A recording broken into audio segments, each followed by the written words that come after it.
Whoa. Elbaph. Oh my God. Did we have enough? Did we have a fan base in those two videos? Have you missed us? I don't. Probably not. Oh my God. So if you're wondering where we've been, you see what happened was we just about got started discussing a particular incident, and then we got an invitation from the world government of all places to visit Pangea. Yeah. So we went up there. They cleared up some misconceptions. They showed us the empty throne, and it was in fact quite empty. Yeah. Um, Nobody and on uh, that throne.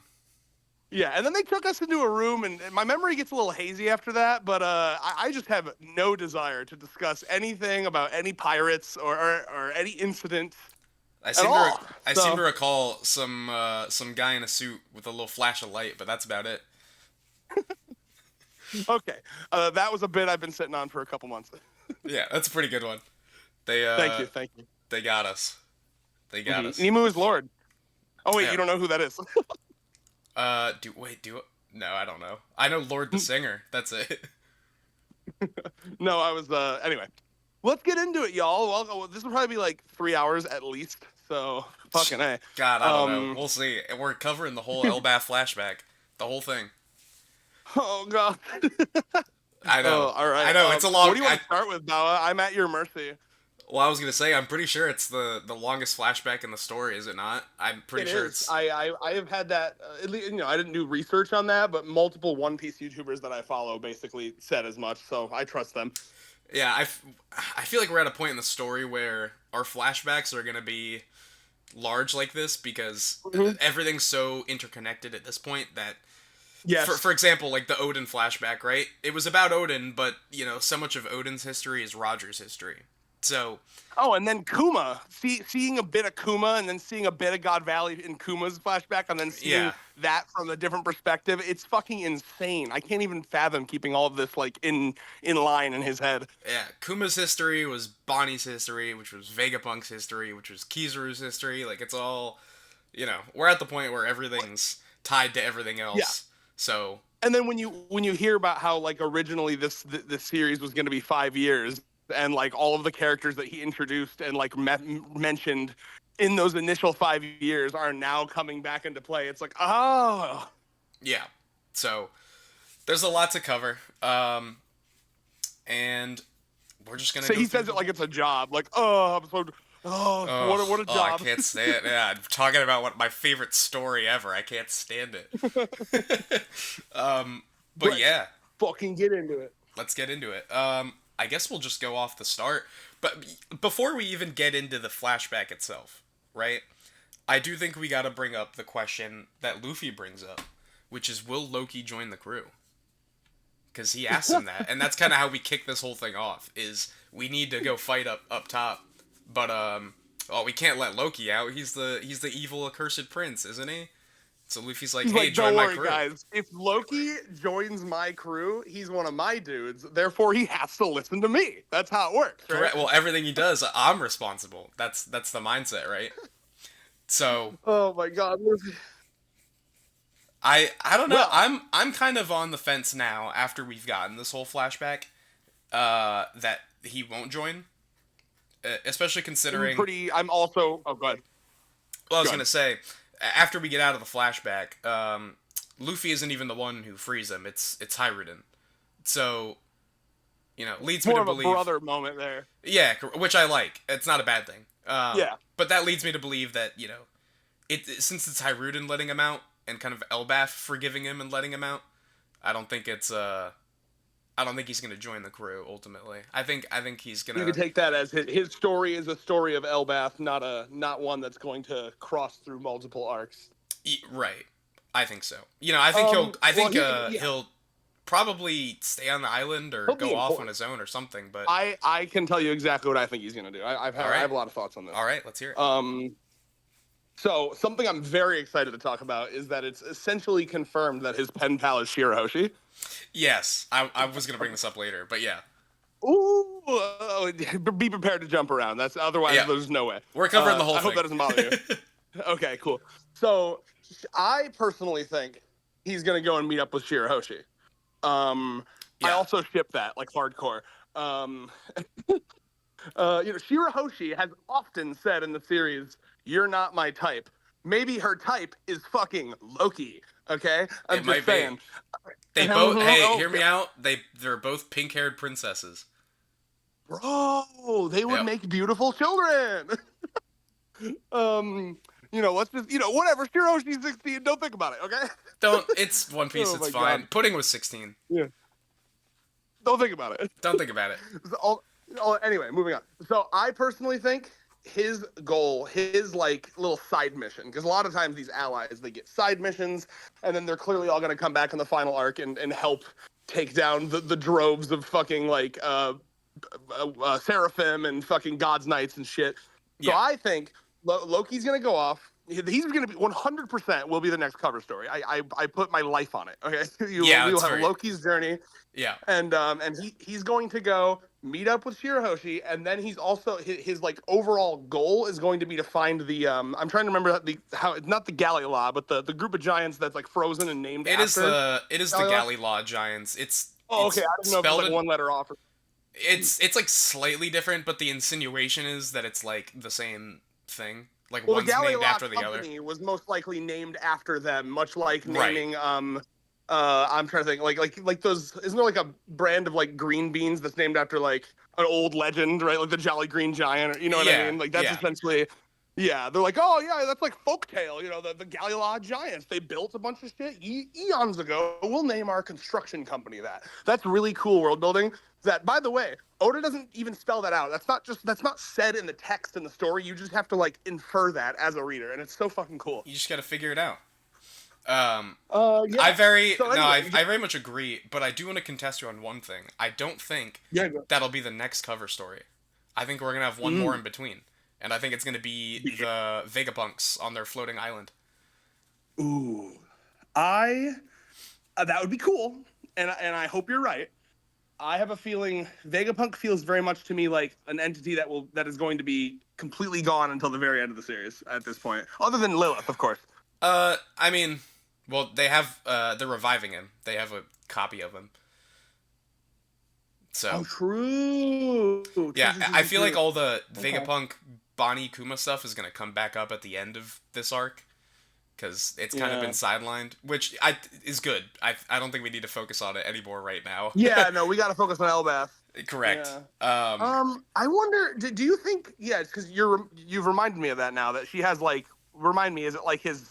What is he? She has something of his in like a briefcase. Is it like his So body or? yeah, Vegapunk 20 years ago made an exact copy of himself, and he's got it stored like in a tube or something. I don't know.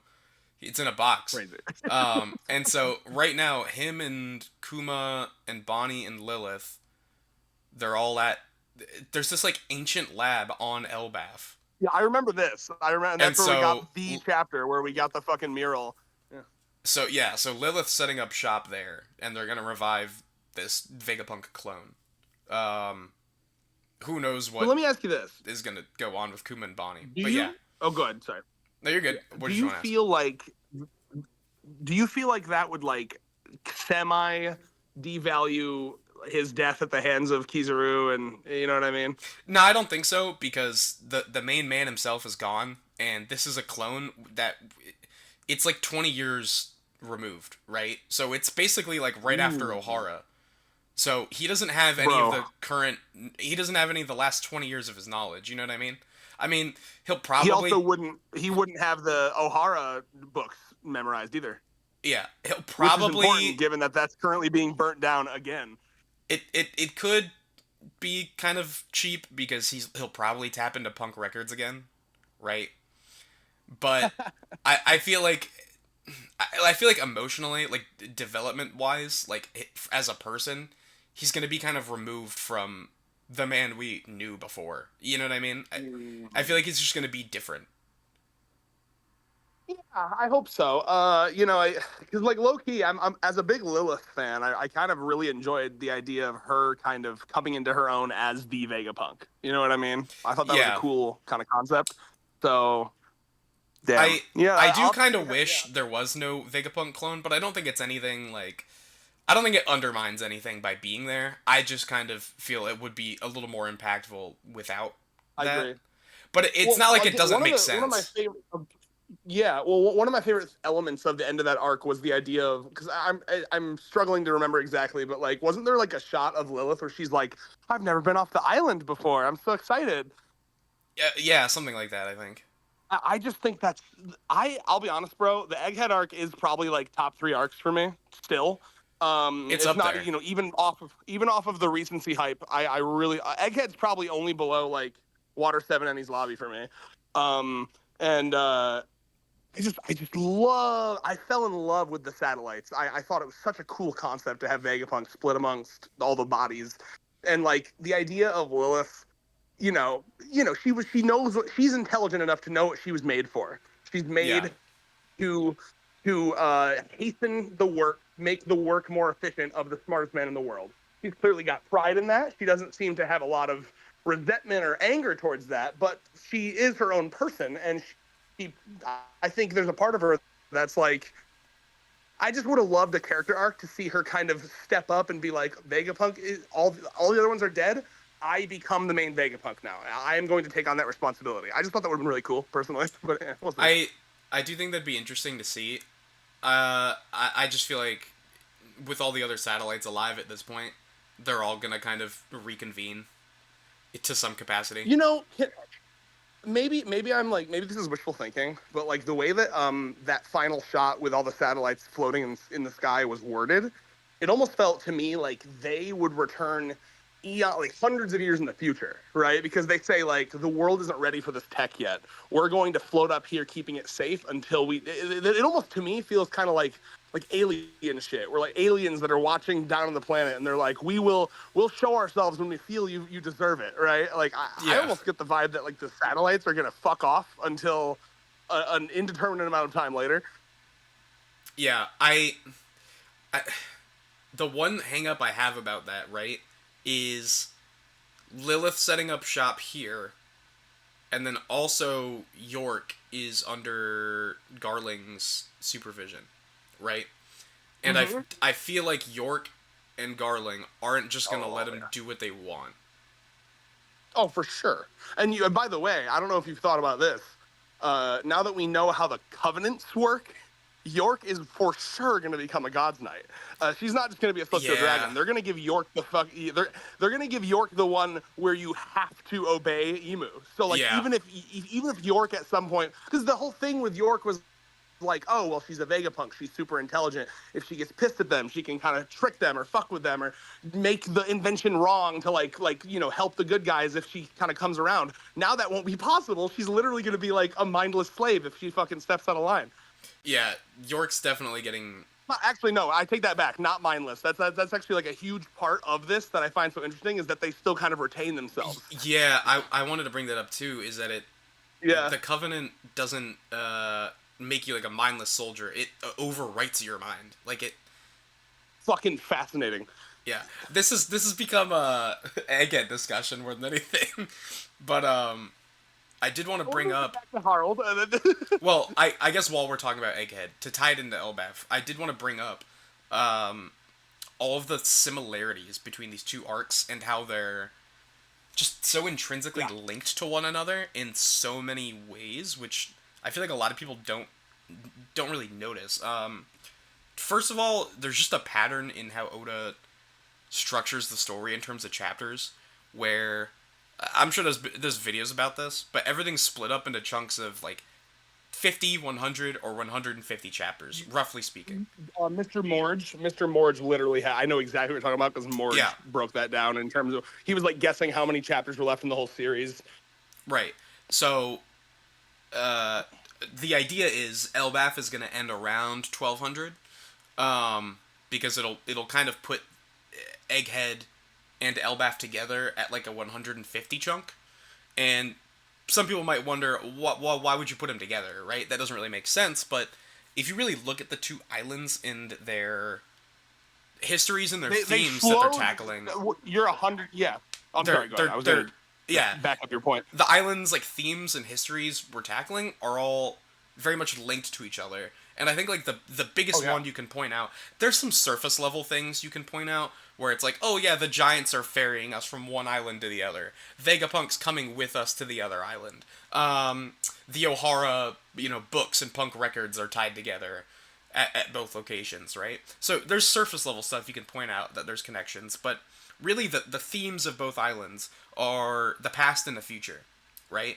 So Egghead was a future island that was stuck in the past because Vegapunk is researching all this ancient history and all this ancient tech comes from the past, and it's an island hung up on the past despite being a future island, right? And Elbaph is very much the opposite with Harold's goals, Oh, where it's an island of the past trying to move forward to the future. That's so correct, good. correct. It's an island hung up on traditions and how things were, and this like ancient history. There's murals on the island. Everything's like old and fossilized, right? And And Dark Harold's Woke Harold. yeah, Dark Woke Harold. His thing is we have to look forward to the future. We have to make a better future, right? So these islands are so connected in their theming that I think they're two peas in a pod, right? They're a pair. Just to back up your argument there, you went to like the deep stuff. I was just gonna touch on the surface level stuff for the normies here. You're totally right. It almost feels like Water 7 Enies Lobby in that regard, right? Like in the way that they were ferried from one area to another, in the way that characters from one place came to this place to bring them to that place, I had one other thing I'm trying to remember. Yeah, and they're shared characters. It doesn't feel as strict of a separation as, say, like Punk Hazard. You know what I mean? Yeah. Punk Hazard to Dressrosa, or like Fishman Island to Dressrosa, or Punk Hazard rather, might be a better example because I guess Law kind of went with them from Punk Hazard to Dressrosa. So yeah. Yeah, the arcs are very much connected. So I actually think we're gonna have a rather quick like action climax here. Yeah, I think we've got like 100%. Did you see Oda's message for the year at Jump Festa? I vaguely recall it. I never really paid too much attention to it because he doesn't really say anything when you really think about it. Vague posts. Yeah, that guy will meet that guy. No, I mean he. It's fun. I like if there's one manga, I'll do that with. It's One Piece. No, he literally said that Elbaph would end this year. Like, I mean, just straight up, like none without even vague posting. So yeah, that gives us like 30 or less essentially. Yeah, I think it ends around 1200, and it's never exact on the dot. Like chapter 1200, we're gonna end. I expect it might actually run a little over, just because I feel like we have so much to cover. The big thing we didn't get into in this flashback is Loki's history as a pirate. Yes, man. And with Shanks. I wonder if we're gonna like kind of get peaks of that throughout like the fights. Yeah, possibly. I just think it has to be covered at some point before the arc ends. Absolutely. So I assume we'll be seeing that kind of towards the end of things after we deal with Imu, Gunko, and the Gods Knights and whatever. Which I just thought of something. Yeah. Hold on, real quick.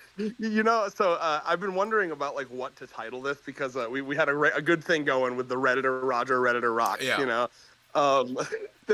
This is not gonna be what we title it, obviously, because she's not relevant really. But like the next time Gunko does something, Goonko, like Goon in quotes. No, I won't allow it. Okay. Redditor Emu for Gunko. Okay. Oh, true. Yeah. Well, or I mean, honestly, Dark Woke Harold is right there. It's pretty good. It grabs your attention for sure. I was just thinking of titling it something about. What the fuck are these guys on about? I was thinking of titling it something about just the flashback, but obviously we will discuss. I don't want to fucking butcher your algorithm. We'll figure it out. Sorry. I guess speaking of current stuff, I did want to talk about the Gods Knights, because a lot of people are clowning on them, going their bums, whatever. Because man, people have. Can I just complain about people for a second? People are so bad at like. I'm trying to think. People are just so like black and white with their thinking, right? Like they'll be a character and they're like super strong, but then like literally like Roger himself will fucking like I don't know, toss them around. And they'll be like, "Oh, this character's fucking trash now." It's like it was Roger. Like, what do you fucking mean? That's my thing. It's like the Roger Pirates and Rocks were the ones who beat up the Gods Knights. Literally, the top tiers of the world. So, People have lost frame of reference. They really have lost their frame of reference. We are every single think about this is something I like to think about, right? My favorite example to like remind people in Whole Cake Island when when they're like waiting at the fucking mirror, like the last mirror that they hadn't broken, yeah, and like they have like that the droves of fucking goons, like all of Big Mom's like goons, right? Like low level Big Mom pirates, all the riffraff. like low level Big Mom pirates could do fucking Geppo and sky, like they could skywalk and shit. You know, you remember that? Yeah, yeah, I remember them. I just remember finding that super interesting because like I love power creep. I love power scaling. I love thinking about that. So I just want take one of those random Big Mom goons, okay, lowest level Big Mom pirate that can skywalk against Arlong Park Luffy, who is Oh, it's the Big Mom guys. Like, there's no. exactly because they probably have hockey, bro. They do. They even showed it. Some of them have like a bunch of them have hockey, which Fact. yeah. And anyway, people were complaining about the Gods Knights and they're bums. They suck. Whatever. I disagree. I think at least in God Valley they didn't really do anything. So I guess fair to say whatever there. But in Elbaph at the very least, the quartet we have. Well, I guess Shamrock's gone now, but I guess so the trio we have. I think they're incredibly well suited to the themes of this arc, and their powers specifically, I think, really showcase how the government takes advantage of things and twists them into something evil, right? So, if you look at the three characters, the Gods Knights, and their powers, there's Sommers with the Thorn Fruit, there's Killingham with his Kirin Fruit, and there's Gunko with her Arrow Fruit. Now, obviously, Gunko is being like controlled, manipulated, something we don't really know, but putting that aside, you just look at their powers and what are they twisting around and putting like a dark spin on with their abilities, right? So for Sommers, his thorns and whatever, it's all to do with love, right? He's screwing over. And that one was very obvious on the Yeah, nose because he yapped about it. correct. He's screwing over their idea of love, right? And then Killingham is taking people's dreams, turning them into nightmares, right? He's flipping their ideals around. And then Gunko, with the arrows, is literally directing people as she pleases, right? And now like Emu is taking control and whatever. So you literally have the Gods Knights and Emu who've shown up on Elbaph, and they've taken control of the citizens' love, their dreams, and they're deciding their future for them, right? And that's such a Right. cool thematic, like cohesive villain if you put them all together that we're facing yeah. off against. And I'll tell I think you, people I think they're underrated. I think they're great antagonists for this arc. I completely agree. Just to join the fucking God's Knights knob slob sesh for you or with Yeah. you here. I how do I put this? As someone who's I'm very into politics and very into current events, and I got into politics before it got like exciting and or like threatening. You know what I Yeah. mean? Yeah. I was reading about policies before it affected middle class white people. Okay, like now it's affecting everyone. So yeah, I was reading about that shit in like 2015 just because I was a nerd. All right, so like I love how on the nose the world government is. I love how they say, okay, we're gonna come to Elbaph. Step one, we burn down the school and the library, Yep. which is Yep. just incredibly poignant, incredibly on the nose, and only the way that Oda could be. And subtlety is for cowards and all that.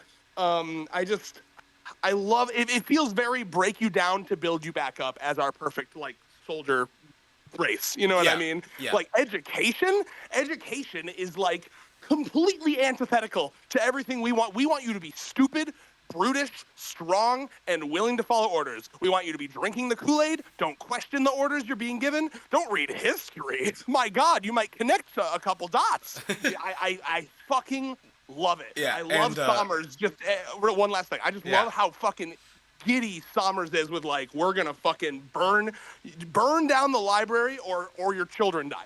Oh my Yeah. God, excellent. Yeah. As in the real world, a lot of dictatorship ideology and just control comes from a place of fear, right? Fear from like those at the top. right? And Fear. Oh so yeah. that's where oppression comes from. And so I do love that Emu as a character, the glimpses of, I guess, humanity you could call it, that we see of Emu are all to do with fear. His fear Taking little of, piss baby. Yeah. yeah, his fear of Joy Boy. Rox calls out his fear of Davy Jones. Uh, Mm. Even here, like towards the end of the tail end of the flashback, Emu's afraid of whatever's lurking on Elbaph. So it does kind of beg the question of why now? Why are we sending God's Knights now? But I'm sure there's some kind of reason I for have it to a be now. question. I have a, or not a question. I have a thought on that. Yeah. I think, I honestly, I think a pretty easy headcanon you could make there is, because again, he's got Harald. Harald is already stupid strong, and then he fucking gave him the extra powers and immortality, and he's like, something on Elbaph killed that guy. Yeah. I don't want to lose any more gods. Also, have you heard the theory? Because like, doesn't he say in this chapter? Remind me of the way it words, right? Like, covenants have a price even for Mu, right? Yes. So the theory I'm hearing now is that when he gives someone like a contract, if they get killed, he might like it might be kind of Big Mama-esque, where he's like giving parts of himself away. So like that may have weakened him when Harald got killed, right? So Mm-hmm. because we desperately need some limits on his powers. Obviously, I want him to be powerful. I want him to be strong. He's the final villain, maybe whatever. But like as of now, there's been a lot of questions where it's like, okay, well, if he can just Dami reverse the anyone, why hasn't he been doing that?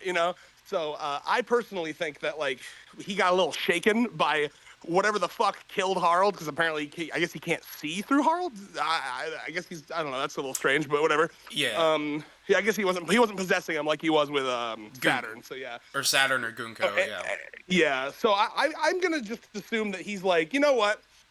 I don't even want to fuck with Elbaph. And then obviously now it's getting a little desperate. Sun God's reawakened. He's like, okay, we need Elbaph.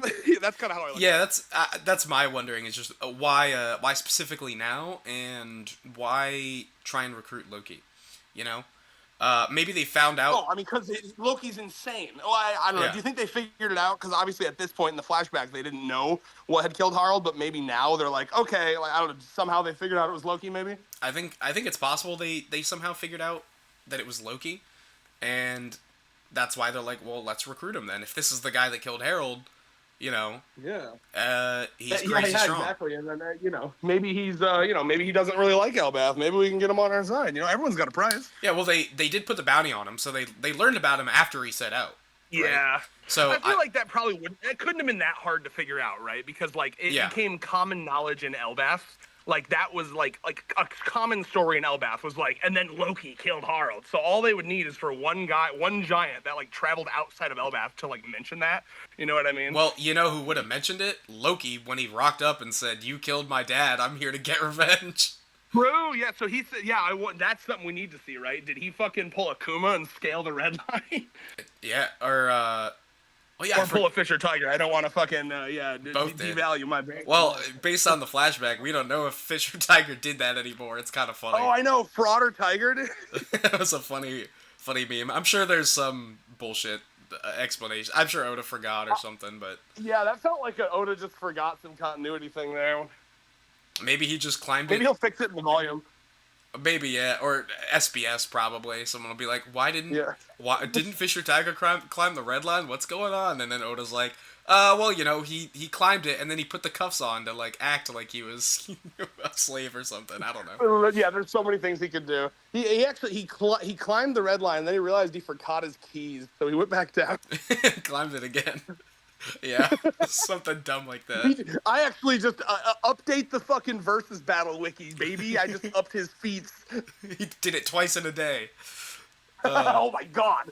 That is insane. I feel like people kind of treat that like it's crazy. I feel like a lot of characters could climb the red line barehanded. A lot of the characters where we're at now, for sure. Yeah, like I Kaido think could we do really it. found out about that, like right after the time skip. It was like, oh shit, Yeah. Because I feel like Kaido could do it, Big Mom could do it, Luffy, Oh, Zoro of could course. do We're it. talking about top tiers. Yeah, yeah. They This could all goes do back that. to our conversation about remembering like the scale of things. Like yeah, obviously Big Mom and Kaido could do it. Yeah. But yeah, I do want to find out why now is Emu saying, all right, let's take Elbaph. I assume Like everything else Emu does, it still comes from a place of fear, but rather Oh, than now being like, oh, that monster on Elbaph being his fear, there's something bigger, and it's, the I think it's revolution, pretty it's the clearly. world, like, Oh yeah. yeah. I, Well, I mean, sorry, go ahead.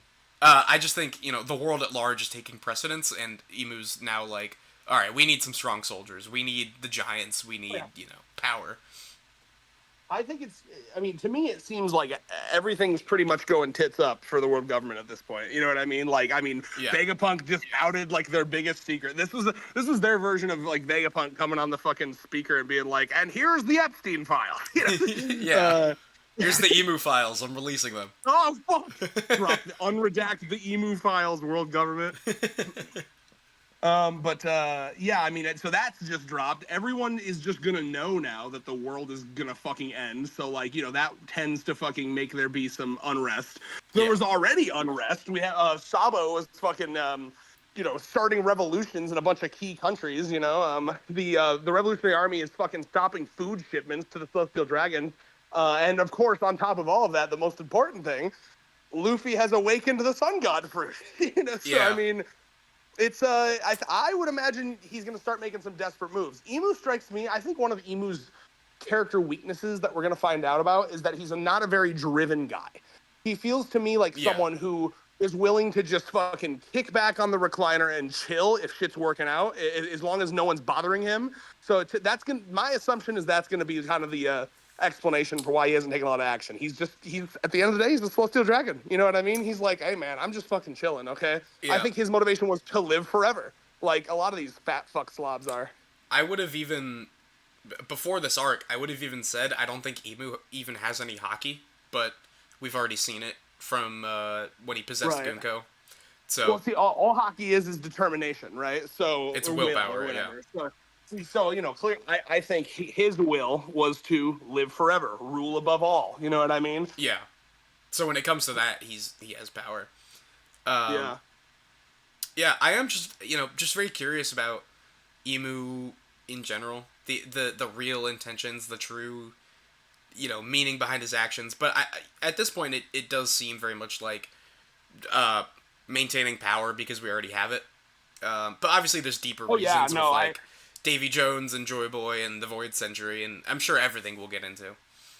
the world government to me is very much giving like empire in decline vibes. You know what I mean? Like there's maybe at one point they fought for something, they stood for something. Obviously Vegapunk Vegapunk's dialogue primed us for the idea that there won't just be a clear good and evil in the Void Century flashback. You know what I Yeah, mean? I think sorry, I'm out of breath. you're good. I think that uh, you know, initially the world government, this union of 20 kings, may have even been fighting for a noble cause. You know what I mean? Like, Yeah, no one goes into something twirling their mustache and being like, "I'm evil." You know what I mean? yeah, But I think, yeah, I do think now you're going to find, and in fact, in a way that I would say is kind of similar to Kaido, how Kaido, when you see him in the flashback, he was this like bright-eyed and bushy-tailed young guy that had dreams and aspirations, and then he just became like, oh, just another day on that grind set, you know what I mean? yeah, So I would love that. That'd be really interesting for Emu to like.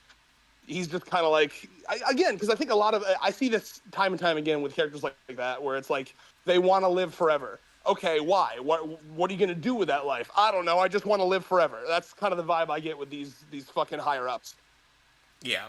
It's about maintaining power for the sake of it now. But at one point, there Yes. probably was a noble reason. Even if Oh yeah. I could see Emu not even having been a good person in the past, I could very much see like the 20 kingdoms that came together having a noble goal, but then Emu kind of usurping it for his own gain. Mm. You know, How because do you I feel do about think the? with Go a a manga like One Piece, there does have to be some kind of evil, like at the root of it, and Yes. I feel like that's Emu. Um, Oh yeah. I I mean, just I go could back see it and look going at either look way. at Oda's writing throughout history, right? He has been a nature over nurture guy time and time again.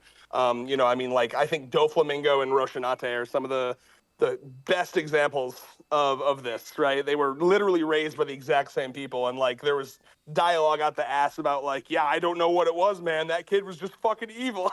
I I I disagree, actually. I mean, that there's literally dialogue where they say that. Yeah, but I think that's kind of the point we're not supposed to take away from it because No, yeah, I don't agree with it as like a moral. I just think that that's just something that Oda be doing. well, I don't even think so because Roshinante and Doflamingo did have different upbringings. I mean, I think Oh, because you could Sengoku took him.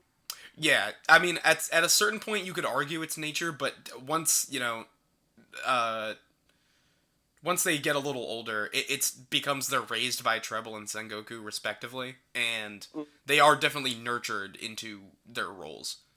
I mean, I like that better, obviously, but I'd have to reread it. But I seem to remember there being quite a lot of like, I don't know, quite a lot of a fuss made about like, oh, like he was, he was just different than me, even before their father died. I could wasn't there literally lines like that from Roshinante?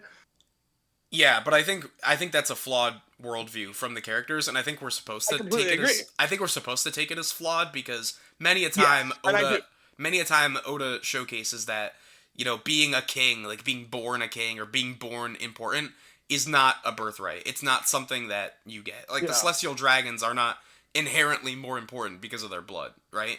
They're not Oh yeah, yeah, inherently absolutely. born evil or better or anything like that. And I think the point we're supposed to take away from Doflamingo and Corazon is that it wasn't nature. It was in fact nurture. They were brought up in different ways. You know, I Well, think Doflamingo being the older brother yeah. internalized a lot of Marie Joie's teachings when they were living up there, whereas Corazon Mhm. did not, and that's why they diverged so young, right? Yeah, no, and I agree with you. My take on this in real life, by the way, is that they kind of poke at each other, nature versus nurture, right? They're Yeah, both are important, both are relevant. I think if you had an entirely normal person with zero mental illness, and you were like, be a school shooter, be a school shooter, be a school shooter, I don't think they would go be a school shooter. But if you sprinkle in a twinge of psychosis in there, then it's a lot more likely, right? So yeah, I don't know. The vibe I got from Doflamingo was that he had a couple screws more than his little brother. He was yeah, so much more aggressive. But obviously, I agree with you. yeah. I think there's an argument to be made that there's some nature in anything, but I do think Oda makes a point to show that a lot of it is your upbringing and your environment Yeah, and the people that, you know, pass on their ideals to you, right? I completely agree. One of my favorite headcanons is Sanji loving women because the women in his life were the only people that were kind to him. Yeah, yeah. And obviously Zeph beat that into him, literally. Yeah, well, Um, that was something that was a low key disappointing to me when like in canon, like the reason that was given was, oh, it was because of Zeph, and I was like, no, just give me a line where you're like, oh, my well, sister was so kind to me. I do think it's both. I do think it comes from I do that, too. and then Zeph reinforced it. That's Yeah, my I agree. reading of it. Me too. I don't even think that's like a headcanon. I think that's just a subtextual thing. I agree completely. Anyway, let's try to swing it back to the flashback. Let's yeah, let's swing it back to I guess the start of the flashback, right? Which is Harold as Yes, a dastardly king, we'll say. as a young ass little king. I mean, Yeah. so what was he? So what was his actual age? Because it's giant age, and then the age that you like He translate to. he died at like 148. I think at the Oh, time that I don't know his actual giant age at the start of it, but I think the idea is he's like I'll 15, find it. 16 or something. Yeah, because he was like young as fuck for a king. Yeah. Well, Yeah, I actually, mean, he was under 18. I think he's described as the prince first. Wasn't he the king? And I thought he was immediately the king. He could have been. I'm looking up right now. You know what? Give me the number. Do you know the number? I'll find it. 1152 is the start of the flashback. I'm on the app right now. I seem to recall him being the prince initially for like I'm gonna not find even it. that long, and then he became the king very quickly after that. um, Oh, let's see. While you Same find that, time, the royal ship from the land of the giants only enhanced the fear of the world, and a major reason for that. Nope, king instantly. no, okay, he's king off the bat. Here, I'll send you the his title box says king. Well, he's stomping that building. Gotcha. But yeah, Yeah. And to me, real quick, that is something that is interesting about his character is that he was given such a responsibility at such a young age, and the King Joffrey shit basically. yeah, I do find it. Here, I just sent it in the recording studio chat if you want to look at it. Yeah, yeah. Um, but yeah, he's an asshole off rip. He thinks himself to be better, and this is also a thing. I think a nurture thing where he was brought up Oh, under yeah. the traditions and culture of Elbaph, right? Rape and pillage. Yeah, yeah. That's what And they. by the way, if anyone thinks rape is a little too far as a read, I mean, Oda's not going to show that, but like, what one of these dudes is like looking through the fucking like window at the princess, like, you know what I mean? Yeah. I don't think Harold did that. I don't No, think he was that I bad. don't either. But I, I get I think his dudes probably did. maybe yeah. I get the vibe from Harold here that he's like a jock high school bully. Yeah, no, me too, me too. I'm just saying in general, for sure, Elbath Giants did do that at Oh some point. yeah, It doesn't have to be his group, yeah, because they have this horrible, and it's like reinforced so much throughout this flashback. They have this horrible reputation among throughout the whole world. yeah. A lot of that could be just propaganda, which I do think some of it is. But I would not Sure. be Oh yeah, surprised if of they had course, done terrible right? things. Welcome to the real world, right? You have a small group that does a bad thing, and then they say it's all of them. We see that happening right like today. Yeah, yeah. But yeah, Harold is for lack of a better word, he's a dick. He's an asshole, and he's fucking shit up. And this is, I And know then what you wanted to he talk about fixes mostly. him. Sorry. What's up? I said, and then Pussy fixes him. Yeah, I was gonna say, I know this is what you want to talk about, which is I'm so Ida. excited. So let's get into Ida and Harold and all their good stuff, because I think this I'll is say, I said this in our previous videos. Ida is one of my favorite female characters Oda's ever written. I was so sad when she died. I knew it was going to happen, but I was like, yeah. can she live and just be off island, please? Oh yeah, Ida's pretty up there for me in terms of like flashback parents, moms, whatever you want to say. She's real as fuck, bro. She's like, bro, I don't even mind.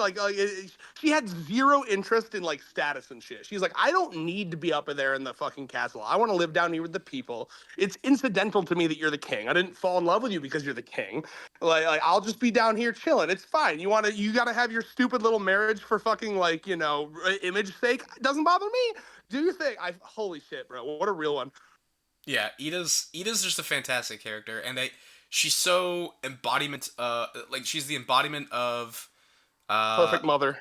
yeah, and of love, right? As a lot of One Yep. Piece characters are, but I think especially with Elbaph tying back to the themes, right, that our antagonists pose. Yeah. Harold represents the dream of Elbaph, and Ida represents the love of Elbaph, right? And so Sommers and Killingham are the two opposites of that. Mm. Yeah, I a dynamic that I'm really interested in real life. I watch a lot of YouTubers that analyze why culture is the way it is, how culture shifts and Hmm. why, yada yada. And I assume you would agree with me in saying that like so much of like this massive alt-right shift that we're seeing in politics today, and it seems so silly until you actually like think about it. So much of it is fueled by sexual insecurity in young men. Um, yeah, Do you yeah, not, I was just wondering if you to an agreed or extent, disagree with that. to an extent. Yeah, I also think it's just inherently just a divide from propaganda. absolutely. But what is one of the main Well, pieces yeah. of So propaganda? Right? It's I do you understand how many people get shifted over from like the Andrew Tate types? You know what I yeah, mean? yeah. Like It's that's how it starts. It's a young man who can't get a girlfriend, and then he finds Andrew Tate, and then Andrew Tate starts talking about, and then they lean them into the right wing, ecosphere. yeah. It's on both sides, and it comes from social media propaganda of like, oh, gender wars, men versus women. They do Yes. black versus white. They do Republican I versus think Game Democrat. is a great It's everything. example. Do you remember Gamergate was like a big inflection point for this too. Do you remember all that? That might have been a little before my time when I was paying attention to Oh, politics. this would have been like, oh god, 2012 to 2014ish, maybe. I'm thinking. You got to remember, I'm a decade younger than you. Oh yeah, I know. I'm just, you're so smart. I just assume I mean, you know everything. I kind of know about it, but it was a little before I was. It was like a story came out about like what was it? It was like a woman who made a game, and then like a game journalist fucked her, or like she fucked the game journalist, and then the game journalist gave her game like a really good review, and the idea was like, oh, it was because they fucked or whatever, and like people took that and like made it the end of the world. Like people were like, I mean, they just started. They were just like, my excuse to hate women. Finally, you know what I mean? It That's became just such a huge thing. yeah, and it sucks because I mean that's just office politics. Shit like that happens all the time. Yeah. Oh So yeah. I do think the rise of social media has blown things like that, way out of their Oh yeah. wheelhouse and how they should have been perceived, right? But people's Right. Because private everything's got to be an business, outrage. yeah, people's private business becomes public business because you got to share everything you do online, apparently. Um, at least a lot of people seem to think that way. I know, dude. So, it is just, unfortunately, I've always said this, the real battle isn't left versus right, it's top versus bottom. And Oh yeah. those at the top want to create divide. They want to create, 100%. they want to pit the people against each other because if the people unite, that's scary. Yeah. Shout out to Emu. Yeah, that's literally, But this is what Elbaph is about right now. oh, it's so good. And this is, and again, I bring this up for not to be boring, but like for a reason, and it is because I just love how like, and One Piece has always been very political, but like this arc specifically felt so poignant, so like finger on the pulse of what's happening in like my country right now. You know what I mean? Yeah. Like, did you feel that as much as I did? Like this talk of like, I mean, it quite literally is like the older giants are like, man, these fucking kids are woke. Yeah, They I have to mean, go to their woke schools. well, yeah, One Piece has definitely delved into this sort of thing before, but Elbaph itself very much focusing on the idea of like diplomatic relations and Yeah, then the world government and Emu specifically being our antagonists here. It is yeah. very charged politically.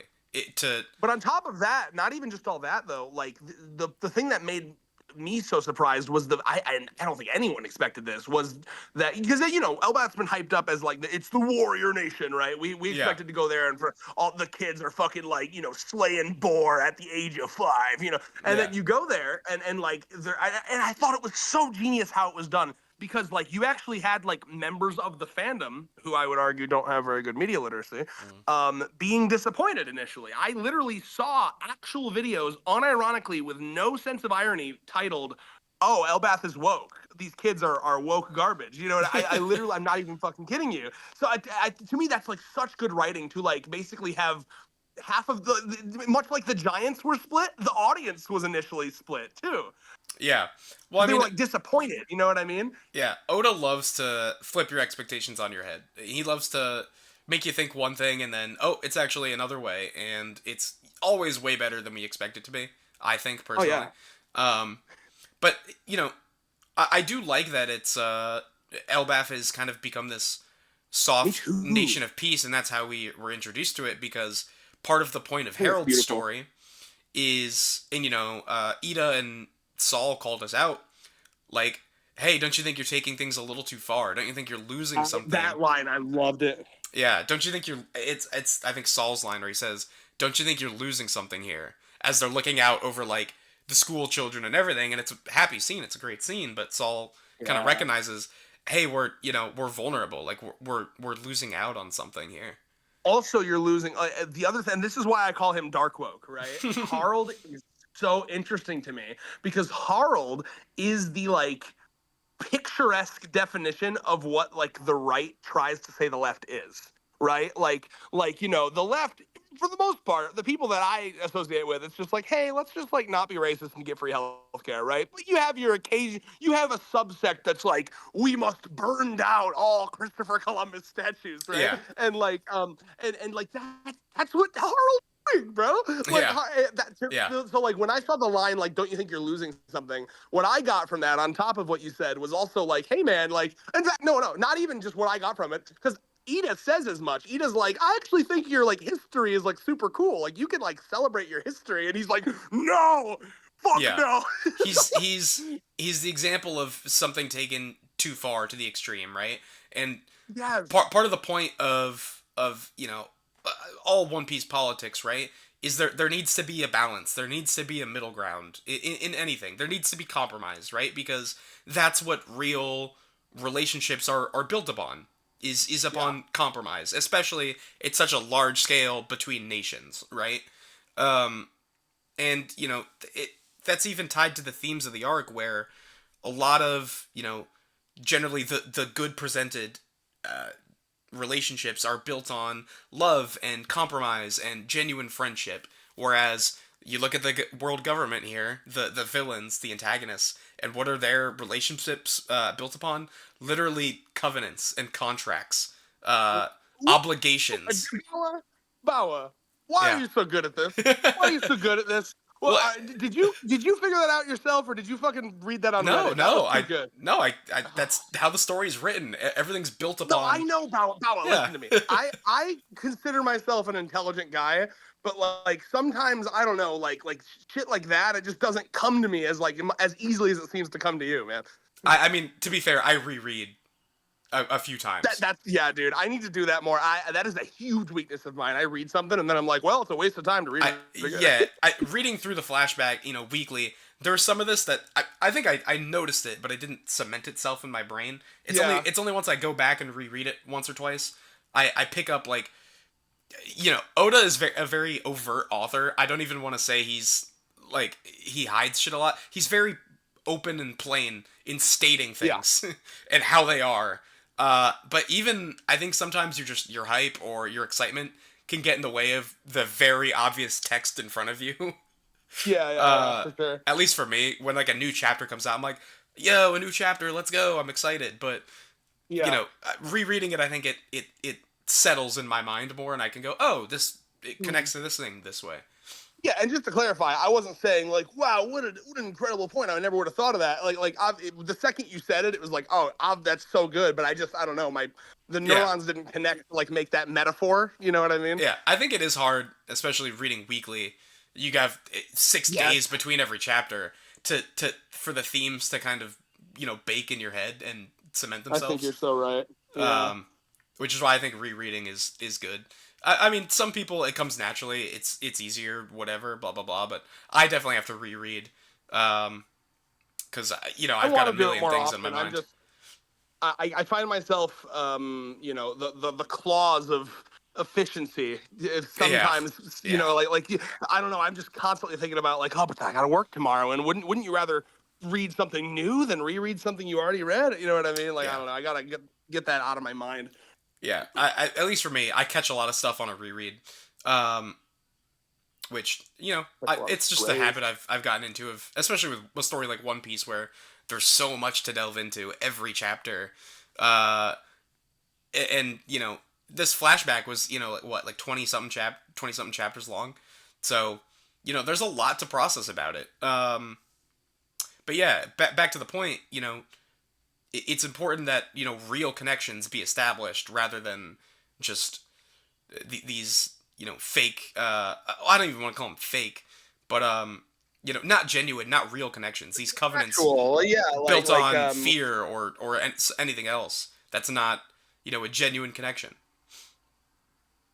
there's a word I'm thinking of. Like when a relationship has like fuck, what's the word? Like Contractual? like it's got maybe, yeah. There's like a set of circumstances that must be followed for us to continue. You know what I mean? I can't think of the word, but yeah, you know what I mean. Like it's toxic, really. I mean, it's Yeah, not like real cooperation. It's yeah, yeah, and that's why One Piece, and especially we see in this flashback, it's predicated on friendship, on real bonds, real yes. ideals, and I think that's what makes Harold and Rox such tragic characters, because Oh, they're built on a foundation of friendship, right? And Harold kind of loses sight of that, and Rock's, I think because he lost out on that friendship is part of why God Valley didn't go his way.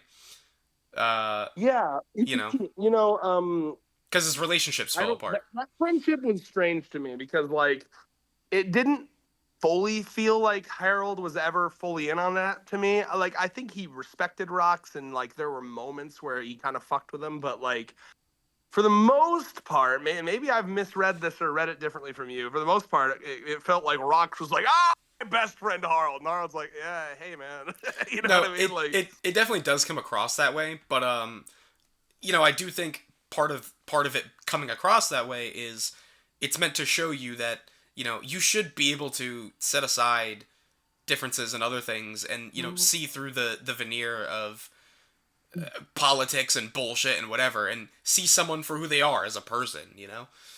well, I think we would be remiss to not mention the fact that the first thing Rox does is beat the shit out of his child within an inch of his Yeah. life. Oh, I'm not saying And Harold never finds out about that. You know what yeah. I mean? I have to assume if he knew about that, he wouldn't be friends with the guy. Yeah, no, believe me, I'm not saying Rox is like a paragon of perfect virtue. Not by any means. He beats up children. That's not excusable, right? But I think overall, especially, I think where Rox ends up, he comes to realize Yeah. that sort of thing. Um, That conversation he has with him, where he's like, "I think my luck has run out," was like so humanizing for yeah, him.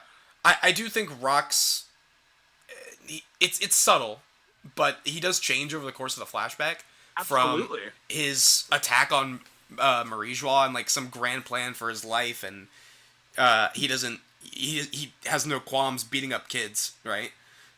To God Valley, where he makes like his final stand for his wife and child. I think he had come around to some extent. I don't think it's anything drastic, but I think in his mind it's over the course of a few years, right?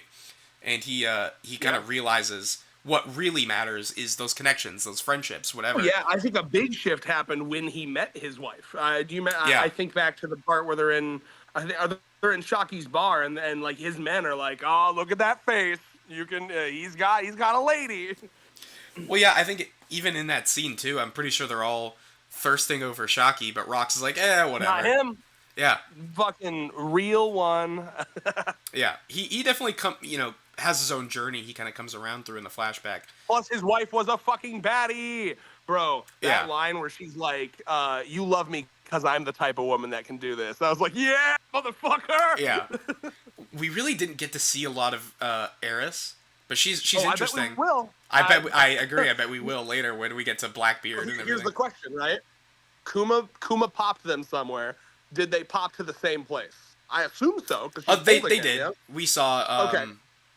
when everyone's like Did we? leaving God Yeah, Valley. you're right. You're right. And Yeah, and they were the only ones where the background was totally white.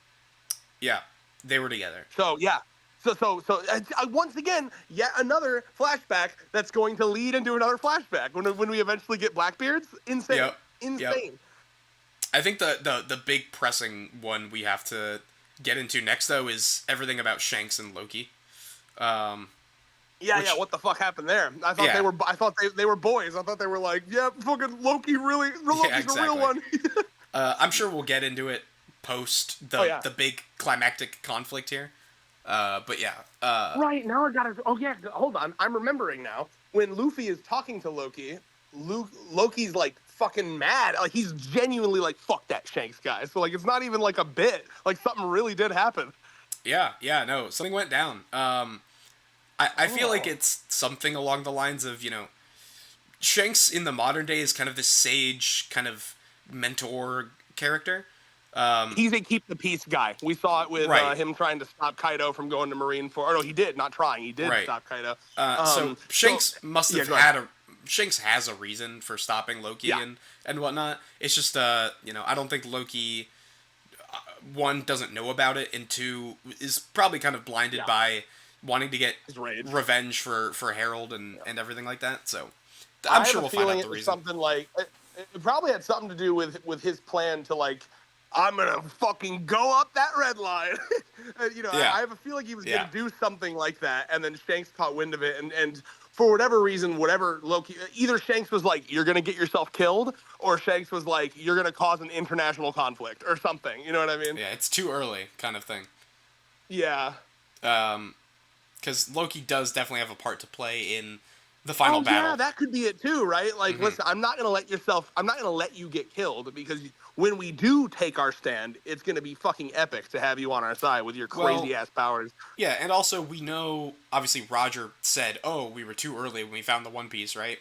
But Yep. Shanks also echoes that same idea where, if you remember, it was like just post Wano before Egghead, we got like a little buggy flashback, and in that Shanks is talking to him after Roger is executed, and he's like, Yeah. "Well, I'm still gonna be a pirate, but I'm not going after the One Piece right now. That It's was the not my moment where time." Buggy was like, he got all mad at him and lost respect. Yeah, but Shanks obviously knows something about that. He knows there's like a right time for something.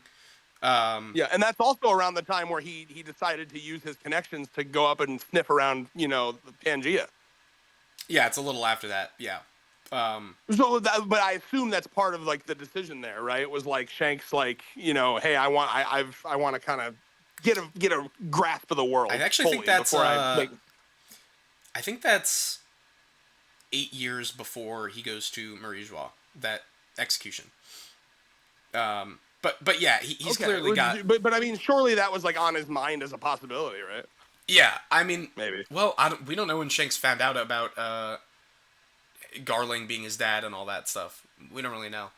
Yeah, I mean, I wonder, could he have found that out from a place other than the Roger Pirates? Surely the Roger Pirates must have told him that. You know what I mean? I I think that might have been what Roger told Shanks that made him cry. That, Something. that was my guess. Yeah, that's why I figured that would be kind of fresh on his mind.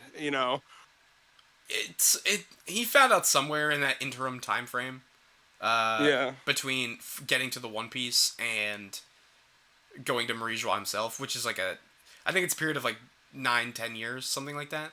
Mhm. Um, yeah, it's interesting Shanks's development because we do get stuff at the end of this flashback, kind of how Shanks viewed himself beforehand, where he Yes. kind of harbored this self Oh, hatred, and you know he felt like he wasn't worth anything. He felt like his life was kind of like a sin. His existence was a sin. That and that doesn't sort of that bring idea. us right back neatly to our nature versus nurture conversation? Really? Yep. So I It am. doesn't matter about how you were born, my brother.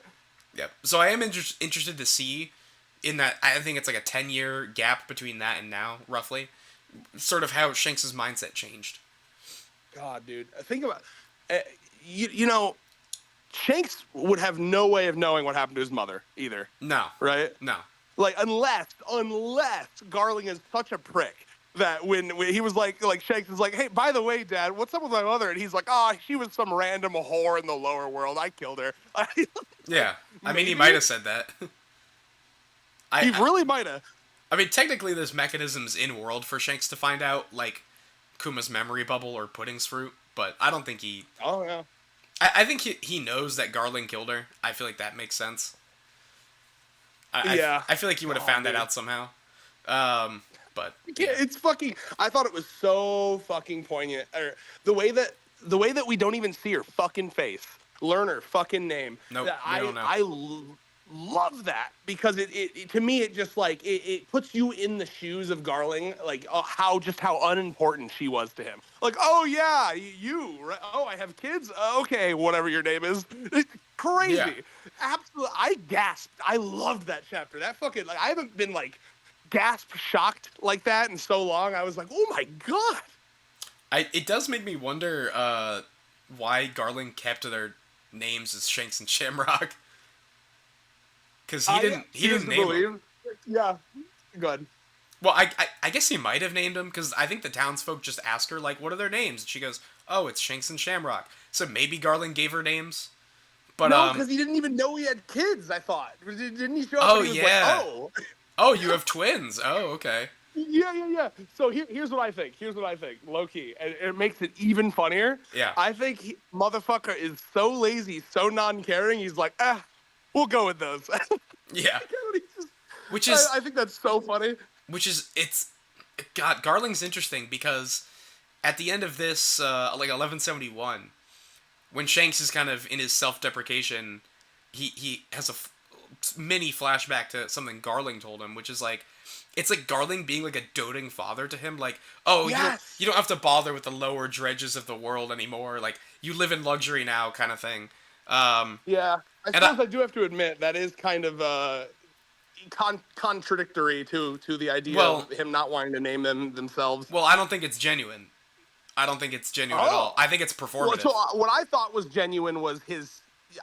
I guess okay. Let me give you my take, and I'll see what you have to say. Yeah. What I figured was at least genuine was his like he was a Kool Aid drinker of like our blood is sacred. So Yeah. you have celestial dragon blood in you, and it is a fucking crime that you had to live the way you lived down there, Yeah. right? No, But I does agree. that mean he loves him? Maybe not. I guess. I agree with that. That he, the blood part where he's like, "Oh, you're of high blood. You're of celestial dragon blood. You could have everything you want, live in the lap of luxury." I don't Yeah. think his I don't think he loves his son as a father should. You know what I mean? I think Absolutely. he just I don't cares know if that about him. motherfucker is capable of love. No, I think he cares about him the same way someone would care about like a pet dog. Or a It- pile of gold. Something, yeah, where it's like he kind of views his son as like uh a toy New to celestial mold. dragon just dropped. Yeah. Yeah, like a toy to mold as he pleases, and I kind of think Shamrock might end up being Oh having yeah. some sort of complex about that, where like Garling raised him, not as like a good father would, but as like oh, I'm gonna make you into like my pride and joy, like my son, like you'll be like this extension of me, right? The other one didn't work out. Oh, and you have to assume the second, we talk about 100 girlfriends as well. Oh, you have to, much like, Natty's fear that when Natty ran away, her sister probably got the brunt of that anger.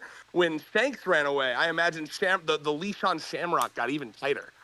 Yeah, I do think Shamrock has some stuff to unpack as a Oh, as a yeah. character. Yeah, bro. Well, I'm trying to remember what was his dialogue about Shanks when they were asking him like that fucking. What did he say? I remember he was like ass mad about it. He's like my estranged younger twin brother. Like he doesn't like him, but I wonder how much of that is like genuine. Conditioning. Yeah, and conditioning. Because I do think, even from like we've only gotten a few panels of Shamrock over this flashback, but comparing him in the flashback to his current demeanor, he seems a lot more uptight and a lot more, I guess, locked in on like mission and like being a knight and everything. Because in the flashback, if you look at like his clothing, it's very like loose and flowing and like kind of nonchalant versus the modern day where he's very much got like the uniform on and like proper and prim and all this. And I feel like That shit off. I feel like he's maybe subconsciously, right? Mm. Expectations on himself to like make up for not only himself but also Shanks being a failure. You know what I mean? Yeah, I can see that. I think he's I got like that these. idea. I think he's got these like great expectations on him, partly from Oh yeah. Garling and or maybe Emu, and then partly just from himself, feeling like Oh, an elder one day, son. yeah. I feel like he's insecure. I feel like he's got some Yeah. insecurities. No, Uh, I absolutely do. I agree. and I You kind of think we're want gonna to. have an epic brother fight at some point? Oh, they have to. It's they're gonna have the classic anime thing where they have a sword fight and yell at each other about their ideals. Brother. Yeah, yeah, it'll be Yeah. great. It'll be great. I hope it's like a lightsaber Like, duel. have you considered that killing people is wrong? Yeah, something like that. No, I have not, brother. And it also makes me wonder where Garling is gonna go. Bro, Garlic. Oh, Garlic's scary, man. The way Yeah. the way he walked into the fucking elders' room and had them shit in their britches. Holy Yeah, fuck. yeah. Well, first they were all mad. They're like, "What are you doing here?" And he's like, Know your place, motherfucker. He's like, yo, Yeah. check the status, bro. I got a new ID card. It's like, yeah, check payroll really quick for me. Pull up the payroll. See what it says. Oh my god, my card opened the door. Enough said. Yeah, right. Oh lord, that's fucking awesome. Yeah, no, and the fact that I mean, dude, he's a freak, man. Like, I love the way they do it too because like he feels evil compared to the elders, right? The elders already Yeah. felt like inhuman and callous. He's like Yeah. crazy to them. It actually kind of reminds me of, it's the exact same dynamic as Akainu and Green Bull, right? Like Akainu is fucking crazy, but Green Bull is like the fanboy of fucking crazy. Yeah. Um, as a quick aside to the Akainu Green Bull thing, that's another thing that we see in real life here where for this Trump era has been interesting because like initially the political pundits that came out of the Trump era were people that were intelligent but they were paid to lie, paid to dumb themselves down to the populace, right? So you'd have your Tucker Carlsons, your Ben Shapiro's pretending to be as stupid as the people that follow Trump. And now you have an interesting situation where there are people that were like 6 years old when Trump was initially elected that are just actually that stupid. That's your Marjorie Taylor Greens. That's your this new guy, I can't remember, who did a video on Minnesota's fucking daycares or whatever, where it's like this race to the bottom, right? So like Green Bull reminds me of that, where like Green Bull is a fanboy of Akainu. Akainu is an intelligent guy. He's got a lot of Yeah. thoughts going on up there. Green Bull is like, Daddy, well, I can kill more minorities than you. You know. It showcases something I think that happens in the real world where people honestly project their own ideals onto someone else that might have like partially or represented it at some point or something like that, right? Someone has some opinion, but people will project their own extreme version of that onto said person. Because I think, and this is not to say that Akainu isn't extreme. He very much is. He's very extreme in his ideologies and ways of thinking, but it's clear that Akainu has something of a heart, given that scene with Kizaru that we saw, and also the theory that Hibari is his daughter. If you've seen that, it seems so obvious. Wasn't right. there? I'm trying to remember too. Is it her name is written in like a different I don't know how the katakana They kanji speak thing in. works. Yep, that's what it is. They both speak in the same dialect, which I think is the Kansai dialect. Might not be that one, Yeah. but I'm pretty sure. Yeah, and simply just for how fucking funny it would be for Kobe to be fucking Akainu's daughter, it's got to be real.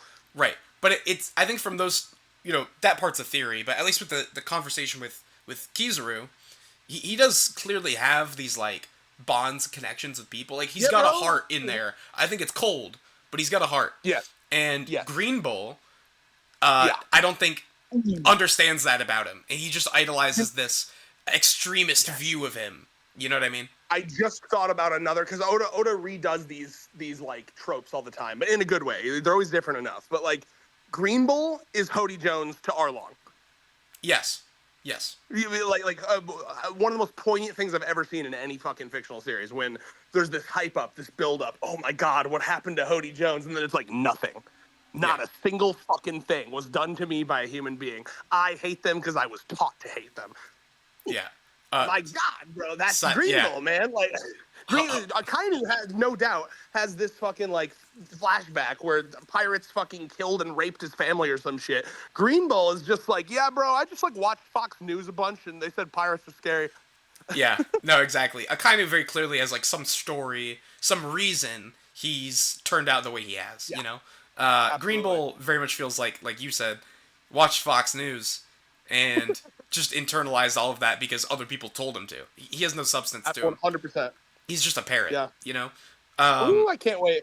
And in that regard, I'm like, because obviously people are all, the power scalers are like, Green Bull's a fraud. I'm already bored of him. I'm excited to see what he'll do as a character and how he'll interact with Akainu. Yes. And I have a feeling there'll be a moment where Akainu rebukes him, and Akainu's like, you do not stand for what I stand for. You're a piece of shit. Get out of here. That would definitely be interesting. I could also see Green Bull just being a piece of shit till the end and he gets taken care of. I could very much see him. Sure. I just want there to be one moment where Akainu is like, get the fuck out of here. You're not a real Marine. You know what I mean? Yeah. Yeah. But maybe, Green Bull still thinks like, oh, well, I still believe this because X, Y, and Z and whatever. Oh, no doubt. He's not going to be fixed. No. Yeah. I just, Oh, he's not, I want to be clear. He's not getting redeemed at all.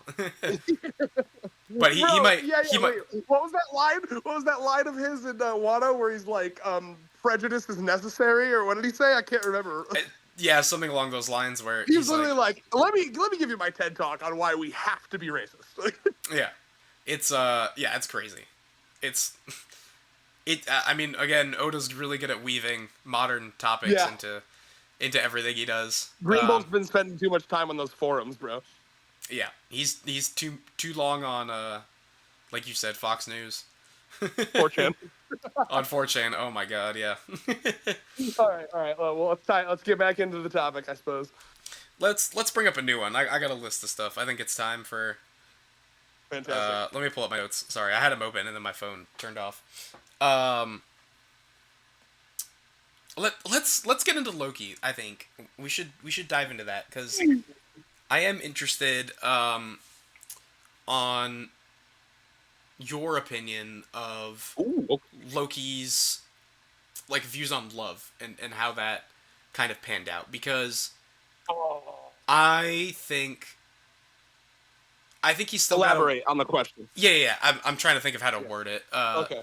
I think he's kind of come around by this point, but I think he still has like another push he needs in the modern day to be like accepting of other people and things like that. So Mhm. I want to know what your opinion is. Like, if you have any ideas of what that could be. I think it's going to be like Luffy and the Straw Hats and whatnot. Yeah. Or seeing just how fucking batty his pen pal is. It might, yeah, that might be it. That's a joke. Um, That's a joke. But I really do think, though, I think about that ship will be. Let me just gush about that ship for a second, okay? That is so perfect.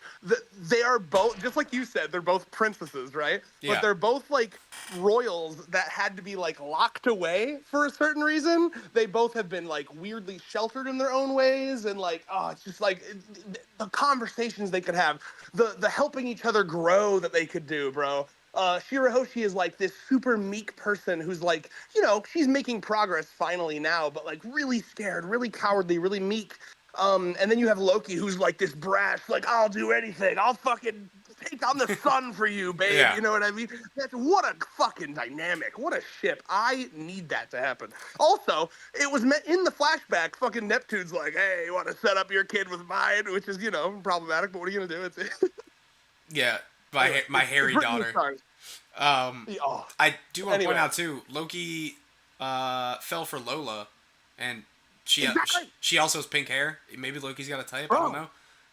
Also, okay, so that's something I want to bring up about Loki Yeah, too, right?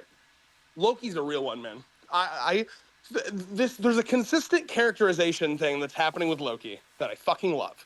Where on the outside, when he was introduced, it was like pure aura. That panel where it's like Luffy's like shitting his pants, like oh my god, the brown note, I'm shitting my pants right now. Like everyone was freaking the fuck out, like oh, right? And like he portrayed himself as like this, I'm super evil and I'm gonna destroy the world. He's such a little performative fuck. He's such a oh yeah, theater kid. oh yeah, And like and every single person that talks to him, like behind closed doors, is like, "You're actually a little softy, aren't you?" yeah, And then so on top of that, for him to fall for someone like Lola, which let's be real, conventionally unattractive, right? Oda yeah, draws her that way. I think that's so indicative of the type of character Loki is, because yeah, like there are, and this gets back to our Andrew Tate conversation. There are men that actually fall in love, and there are men that use love as like a status symbol, right? yeah, yeah, Someone a traditionally tough strong man would only go for like especially a king, a future king, a prince. You'd expect them to go for like a 10 out of 10 bombshell hottie, someone that they can wrap their arms around and be like, this is mine. For Loki to fall for Lola, again, drawn very traditionally unattractive, really speaks to me that he has a genuine heart, and if yeah, honestly, like a little dweeb, like a little like a what do they call it, like a hopeless romantic almost. yeah. I do think So that. yeah, so I love that about him. Loki is becoming one of my favorite side characters Oda's ever written. Loki's great.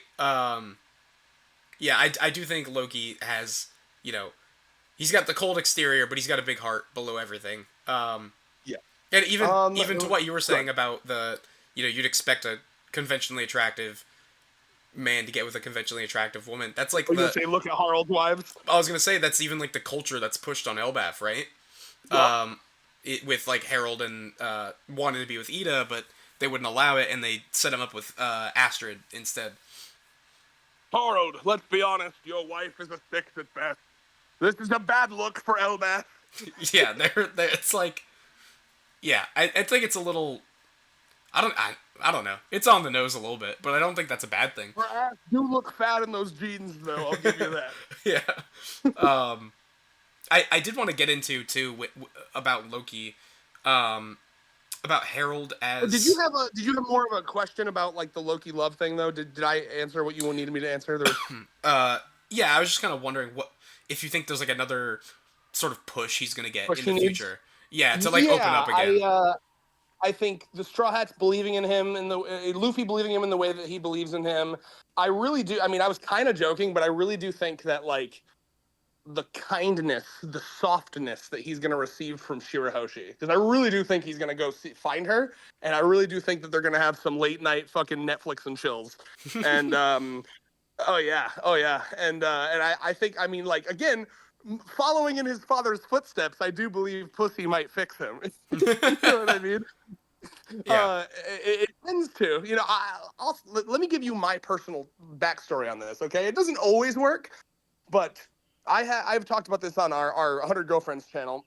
I had a massive crush on a girl that I knew in high school. I later found out she was a lesbian, but you know, whatever, man. I still I didn't know. I didn't know. But you know, I was working that, and I was a very patient man. I was like, I'll be friends with her for 10 years if I have to. I'll be there if she ever wants a relationship. So I'm hanging out with her, and you know, I think not every boy, but you know, when I grew up, I definitely had my era or my arc where I had problematic views.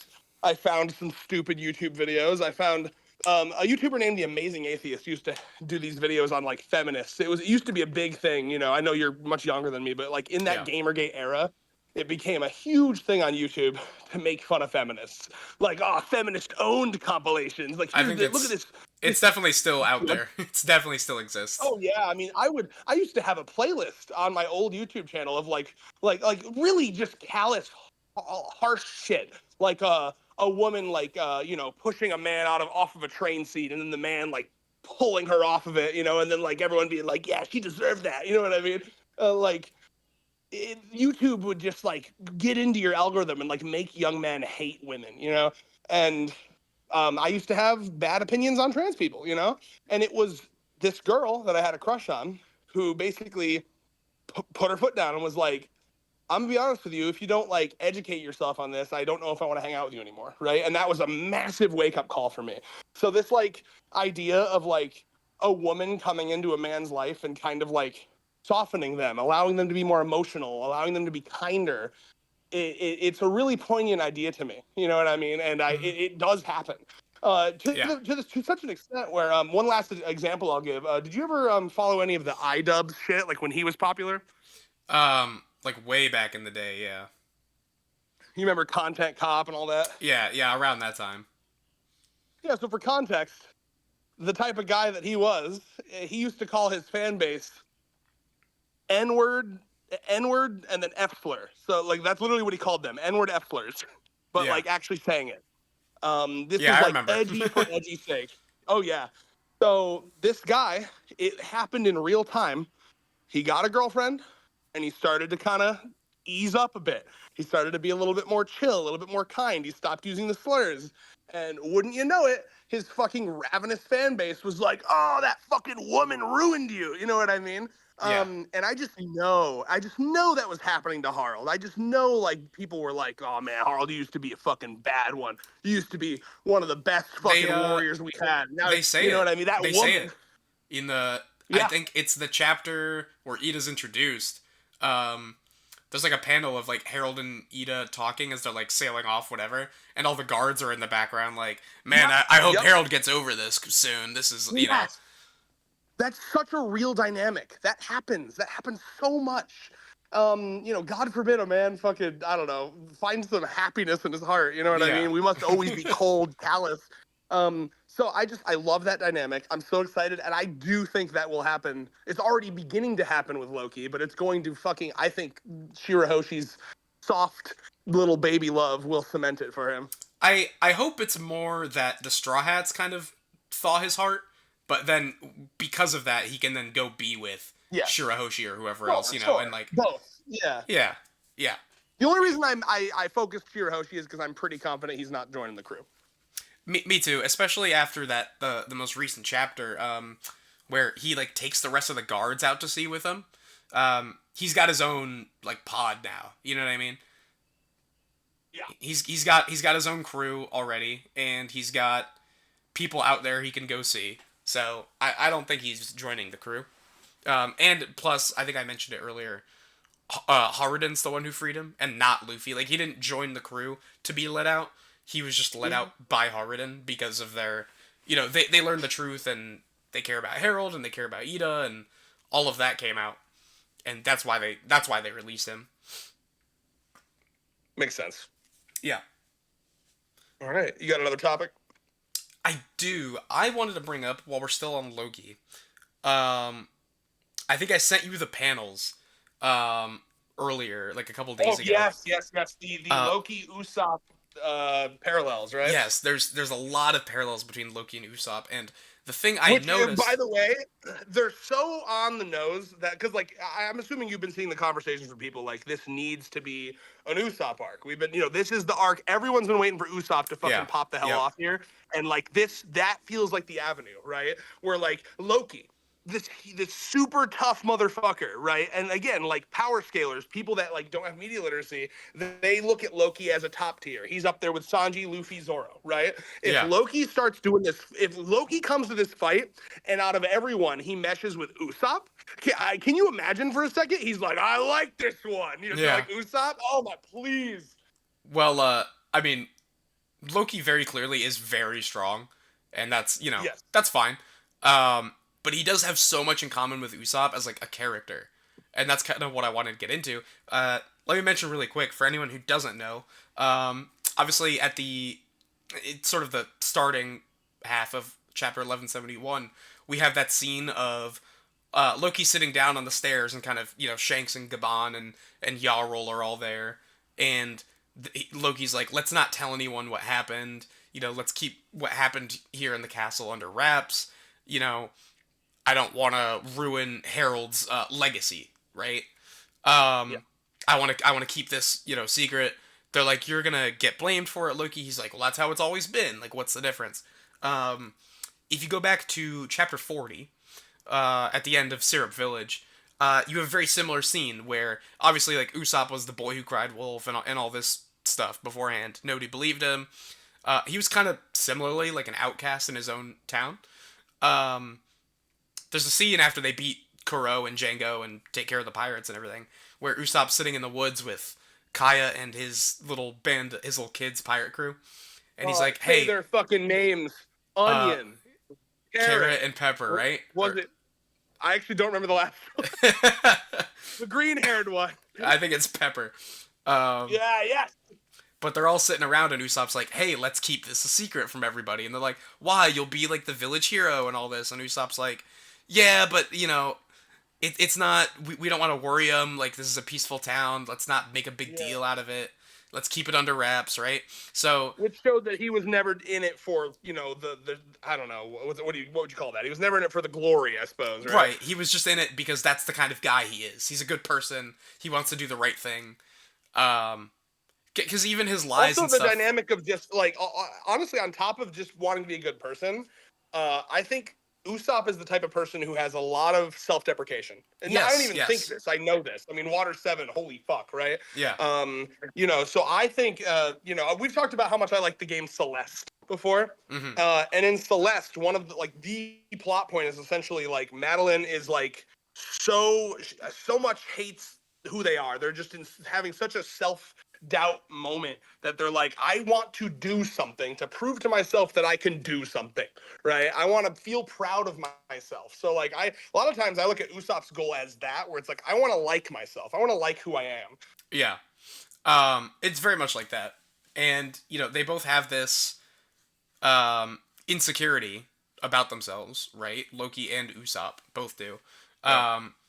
And I like how it comes out in similar ways where Usopp developed this habit of lying and like telling stories, tall tales, right? As like his coping mechanism for his mother passing and his father leaving. Obviously, he still like respects and likes his father, but his dad wasn't there. His dad wasn't around. Yeah. Same with Loki, by the way. His dad wasn't around. So Usopp developed this coping mechanism of lying and telling stories and all this, And Loki similarly uh, lashed out, and he burned down villages, attacked animals, whatever. Obviously, we know usually there's a deeper reason behind it, and lo and behold, it was because of they poisoned Ida, and she was gonna die, and Loki was getting revenge for that. One of Um, my favorite chapters of the flashback, by the way. yeah, it was great. Um, but then on top of that too, both their mothers died. Both their fathers were absent. Oh man. There's a lot of similar character beats for Loki and Usopp, and they both have this sense of insecurity about them, and I think Loki and Usopp's insecurities are kind of flipped. So while Usopp has like genuine love and connection and these things, and he's found that, he's insecure in his own well, I want to be a brave warrior, right? Like that's the kind of thing Yeah. he wants to embody. Whereas Loki already is clearly a brave warrior. He's a great fighter, strong guy, legendary devil fruit even, right?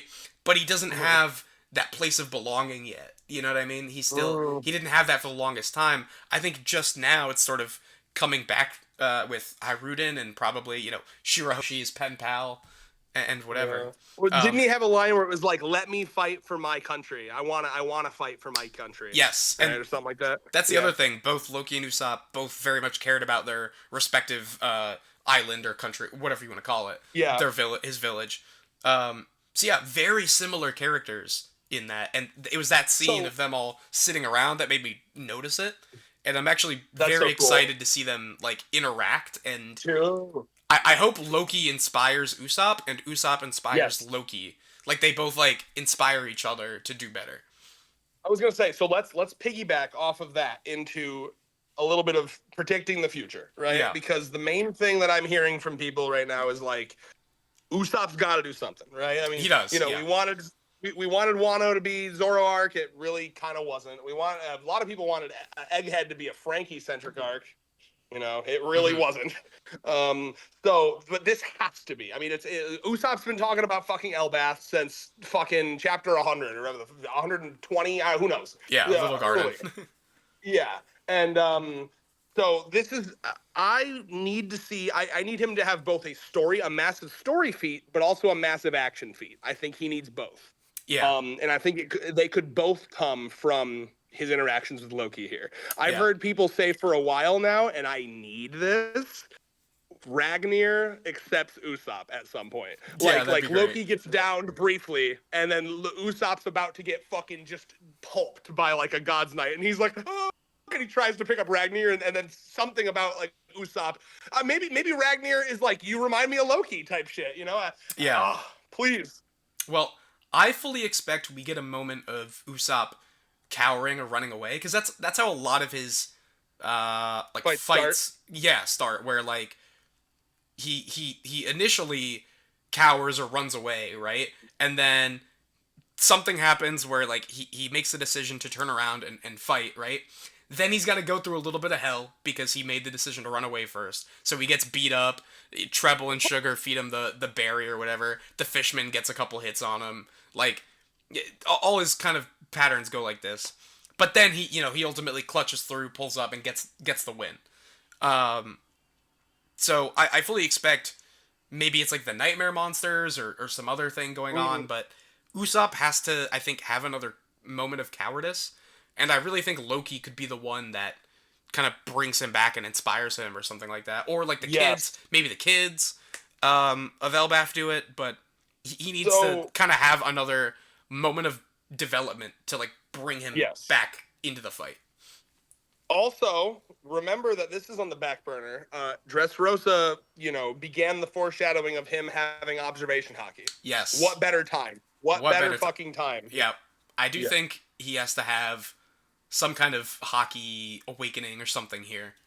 Absolutely. He's got to be prepped for the final arc. Yeah. I think it would just make sense. A lot of people want all the Straw Hats to get hockey. I don't think that's going to happen. No. Plus, I just think it's more interesting if they don't. Yeah, and it makes it more important that Usopp gets it. Yes. I do think Usopp at least gets observation. Maybe conquers. I think it's possible. That'd be crazy. Well, I mean, Sanji might have it. I think Sanji definitely does at this point. We don't know for sure, but it's kind of been teased with like Gabon and whatever, and Gabon has Oh it. yeah, yeah. I think it's likely that Sanji gets it, but I also think I Usopp. think it is too, given that he's obviously going to be like a parallel to Gabon. Yeah, I honestly think Usopp. Also, Sanji, he's going to be slamming Mad Poon one day, okay? Because Gabon is. Yep, yep. Um, but We I made think that joke in our first video. I just remembered that. we did. Yeah, That was one of my favorite parts where it was like, "How many kids do you have out there?" And you were like, "Hard to say." hard to say. Um, I do think it's very possible Usopp could get Conqueror's Hockey. I don't think it's that far Yeah. fetched because I mean, he was the only one aside from Luffy that like wanted to be captain. You know what I mean? And obviously that's like played for laughs and whatnot. But he's clearly got like But that. Oda does that all the time. Yeah, Yeah, played for laughs, and then it's real. Yeah. he's clearly got. Fucking Garp being able to hurt Luffy was played for laughs. Usopp's a coward, but he's very clearly got that drive and that motivation, and He's got that dog in him. he does have that dog in him. I think he's again similar to Loki in the sense that like he's his own guy that has a lot of Yeah. willpower and ambition, and I think he could be a Conqueror's Hockey user. I don't know if he'll ever, probably never be as proficient as like Luffy or Zoro with it, No, yeah. but I think and in this arc being about Conqueror's Hockey a little bit, where it's like, oh, Zoro's got to train it, Sanji probably has it, and they're like, be mindful of how you use it. It's the only way to beat the Gods Knights and all this. Like, I think if any time for it to awaken, so to speak, I think it could be now. Yeah. Sorry, hold on. I was across the room putting something away. You're good. So okay, as someone you're speaking to someone here who is a huge fan of the 5 ton slash 100 ton hammer joke. Oh yeah. Okay. And it just feels like a perfect crescendo to that joke to have him be able to lift Ragnar. I don't. Well, I think he wouldn't even like his strength isn't even lifting it. I think Ragnar's just going along with it. Yes, yes, Yeah. yes. Yeah. Ragnar's like, I like your vibes. I like your cut, G. And then and then Yeah. of course Usopp would take that just like he did, just like he did with all the hammer jokes, just like he did in Wano, where he used Big Mom's Conqueror's Hockey. And he was like, yes, you're feeling my Conqueror's Hockey, right? Yeah. Like you would have a moment where Ragnar is like fucking wielding him itself as he's holding onto the handle, Yeah. and he's like, I have lifted the 1,000,000-ton legendary hammer of Elbaph, and they're like, holy fuck. Yeah. Yeah, I could definitely see that happening. It feels like a natural evolution of that. I need it. I need it. Something I do kind of want to see from Usopp is, I think the cause of that could be like sparks his fear and why he runs away, right? Yeah. I think it's very possible that killing him could pull out like Usopp's fear and make it manifest. It's your dad never coming back. Oh, wait, that already happened. Yeah, or something. I don't know exactly what it would be, but I think that'd be interesting. Yeah, what would that be? I don't know. It's an alternate universe where the Straw Hats didn't let you back on their crew in Andy's lobby. Yeah, or I don't know, the embodiment of like Usopp's cowardice. Something. I don't know. I think it could be an interesting thing because as it stands, not everyone really has an opponent. So, I'm wondering how it's all going to shake down because Oda likes to do the tiered subordinates. You know what I mean? Where Luffy True, fights, but also not every arc is one where every Straw Hat gets a fight, right? The last time that happened, that was, before, like Wano did that, but like before that, it had been forever since every single Straw Hat got a fight. Yeah, I don't think all of them are gonna fight for sure. But I feel like Usopp has to get some of them fucking something. Cleaning up nightmare creatures, I'm sure. Yeah, I feel like Usopp has to get something, right? Absolutely, he's going to pick up fucking Ragnar. Yeah, he's gonna pick up Ragnar.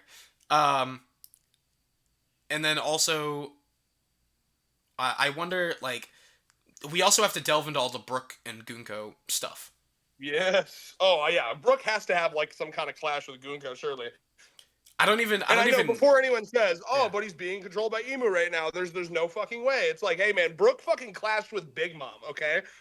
I do think Brook's music will kind of be the deciding factor. I think it might get through to Gunko. Ooh, slightly like disrupt the what's it called, possession. Yeah, I think it could be a key to getting through to Gunko. Fuck with that. That's good. Brook's been fucking MVP for a long time. Yeah. I think that will play a part in it, and also we know like the Conqueror's hockey and everything. Um, Disrupting Gunko's like tattoo, like they did with Harold in the flashback, um, kind of like broke the curse for a moment, and Yeah. I'm he could like almost speak thinking candidly to like Loki. I'm almost thinking this will kind of be like you remember when Luffy was fighting Cracker in Whole Cake Island, like Luffy did the big punching and then Nami kept like wetting his crackers. You remember that? Yeah, yeah, Like Brook will like disrupt the possession at the correct times to fuck with Emu as they hit him really hard with Conquerosaki. yeah. I could definitely see something like that happening. I feel like Brook has to be kind of integral to Absolutely. taking out Gunko Emu the hybrid, whatever we're dealing with right now. Um, but I mean, also I did forget there's Dory and Brogy too have been Oh, yep, flipped. yep. That's the more fucking. Oh, Usopp has to fight Dory and Bragi. Yeah, that'd be They great. were the ones that inspired him. Yeah, yeah, I could definitely That see that being it. and that could be the moment he picks up the because presumably every giant knows about this hammer. This is like the legendary hammer. Like it's talked Yeah, about in their like folklore, right? yeah. So like Usopp, quote unquote, wink wink, picks up the hammer, and Dorian Bragi, even in W University, are like, oh my fucking god. Well, yeah, too, because Bro, they wait, real quick. Dorian Bragi do the fucking like Enaru face. yeah. Well, it's clear too that even Domi Reversied, like, they still keep their personality, like Yes, their memories. yes. They just become like a twisted version of themselves, right? Um, That's something, by the way, that I love, and it makes that possession so much scarier. The fact that yeah, they're like, "But we look up to Jarl. We love Jarl," and they're like, "Yeah, we do, but now he's a pussy ass old bitch. Let's yeah. kill him." Crazy. It's not even like um, like you've just been like possessed. It's like you've been poisoned. Like, Ooh, yeah. yeah, and I find The that interesting. worst possible version of yourself. Oh, you know how people were kind of theorizing because of how Domi Reversi is, based off the game Reversi, and we see it like Yeah, flip them in a line, right? That yeah. like, oh, there's gonna be a way to like flip them back around. Um, I assume Luffy's gonna have that ability in Gear Fifth. yeah, the white piece to contrast the black pieces Yeah. and like flip them back. I also think it'd be funny if Usopp hits him with Ragnar and it flips him back around. Just the fucking ground flips, like boom, boom, boom, boom, boom. Yeah, that'd be funny. Oh my god. Please. Um, I just Usopp. Also, one last thing. Usopp's been talking about having a fucking army of 30,000 men for so long. I want Usopp to essentially at some point rally the giants and have like all the giants on his side. that'd be great. That'd be great. Remember too, Haruden is it, how do you pronounce his name? Haruden, yeah, something like Okay, that. Haruden considers Usopp a deity. Yeah, God Usopp. So, and he's probably going to be the next king. Oh, I want Haruden to go up there, see Yeah, Domi Reversi, Dorian Brogy, and be like, God Usopp, I know you can deal with this. you Usopp can deal with this. I think that'd be great. Fuck yes, dude. Bring back God Usopp, please. Also, you know what? While we're here, can I get one more Sniper King appearance, please? Uh, I feel like we're past Sniper King. You're right. I know you're right, but I miss it, man. Yeah. I Here's the thing. If it had come out in like Dressrosa, I would have Yeah. I would have said it's possible, but I feel like we're past Sniper King. No, I know you're For totally sure. right. The whole point of Sniper King was he was ashamed of himself and he Yeah. had self confidence issues, but now he's more past that. I know. Yeah. You're right. It would be cool to see, but oh, could be that's what Killingham pulls out from his like nightmare Ooh. is Sniper Ooh. King. That could be an Oh my angle, god, right? he's got to fight like evil Sniper King. Yeah. That'd be fucking fire, actually. I feel like there's so many possibilities of what you could do for Usopp, and I'm excited to see what Oda cooks with it because I feel like he has to, right? He has got to have something in the pot Usopp right needs now. to have like 3 chapters just to himself. I don't give a fuck how long it takes. Yeah, yeah. There's got to be something. I think that's a Also, necessity. Sniper Island needs to be a real island that they find. That'd be funny, yeah. I Maybe always not. assumed it would be in the middle of like a rock formation that was shaped like a heart. Maybe yeah. Maybe not in the main story, but as like a side thing. Yes, SBS yes, yes. or something. Um, but yeah, I am very keen to see how Usopp's sort of how Usopp sort of develops here at the end of Elbaph. Because Yeah, he me was too. also the one that It's got to was be. he was also the one pointing out like how upset he was, much like a lot of the fans, like you said before, which showed up Yes. on Elbaph, and everyone was like, "What is this pussy shit?" Usopp Now, to be himself, fair, he was drunk when he was saying that, right? well, even before that, when they just met all the kids, Oh no, Usopp, you but piece of shit! even before going to the village, he's like, this isn't the Elbaph I expected. It's So like, fuck you. You don't want us to be educated? Fuck you, Usopp. yeah, um, but yeah, I fully expect there's some clear setup. I think something will come of it for sure. Um, Along with the Brook and Gunko stuff. Uh, I expect them to kind of be the key players. Luffy, Loki, Zoro, Sanji, Brook, and Usopp, to me, seem like they'll be the big key players. And I think that's why we were given, like, Frankie moments before and Robin moments before. And I will Chopper. say, interestingly enough, Frankie is the only Straw Hat up top at the moment that isn't like in bindings at the moment. Yeah, he's on the way over. That's right. Yeah, so I mean, I see he might have a moment where he like helps to free them potentially. Yeah, that'd be cool. I'd be down for that. Um, I assume, like, Ripley's probably going with him. They'll Yes, probably yeah, with get him, her, Colin. and Ripley, or him and Ripley to save the child. Yeah, they'll probably get Colin out of there and or whatever. Um, it is fun to theorize where the climax is going to go because I feel like it's all going to happen really, really quick. Um, Yeah, so I'm excited for it. I'm excited. It me is too. definitely the part I was looking most forward to, like, come back to the main story and see how all of this progresses. Um, I remember something that I was thinking about while we were in the flashback. It was like, it was a situation where, because a lot of times, the fans will be like, "Oh, get back to this or get back to that," but like it was a situation where the flashback was so good, but even when we got done with the flashback, we had straight peak to go back to. It was just like peak in every timeline. yeah. Um, on the topic of, like, current events and stuff, right? Uh, what do you think? Sorry, my mind's blinking. I From just had it. Oh yeah, yeah. Loki's devil fruit. While we're on the topic of, like, fights and okay, stuff coming up, what do you think? I know so little about mythology. Yeah, I'm so not a mythology guy. I respect it, but I've never. So many fucking dweebuses, including Tekking 101. He fucking constantly talks about mythology.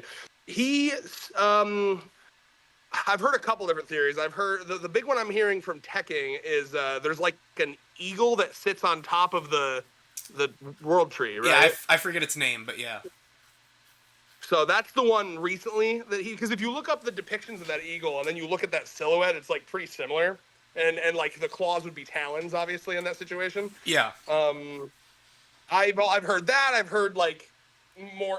I don't remember all the other ones. Like different god. It's gonna be obviously it's gonna be a Mythical zone. mythical Zoan, and like low key. I'll be honest, no pun intended. Low key, low key, low key.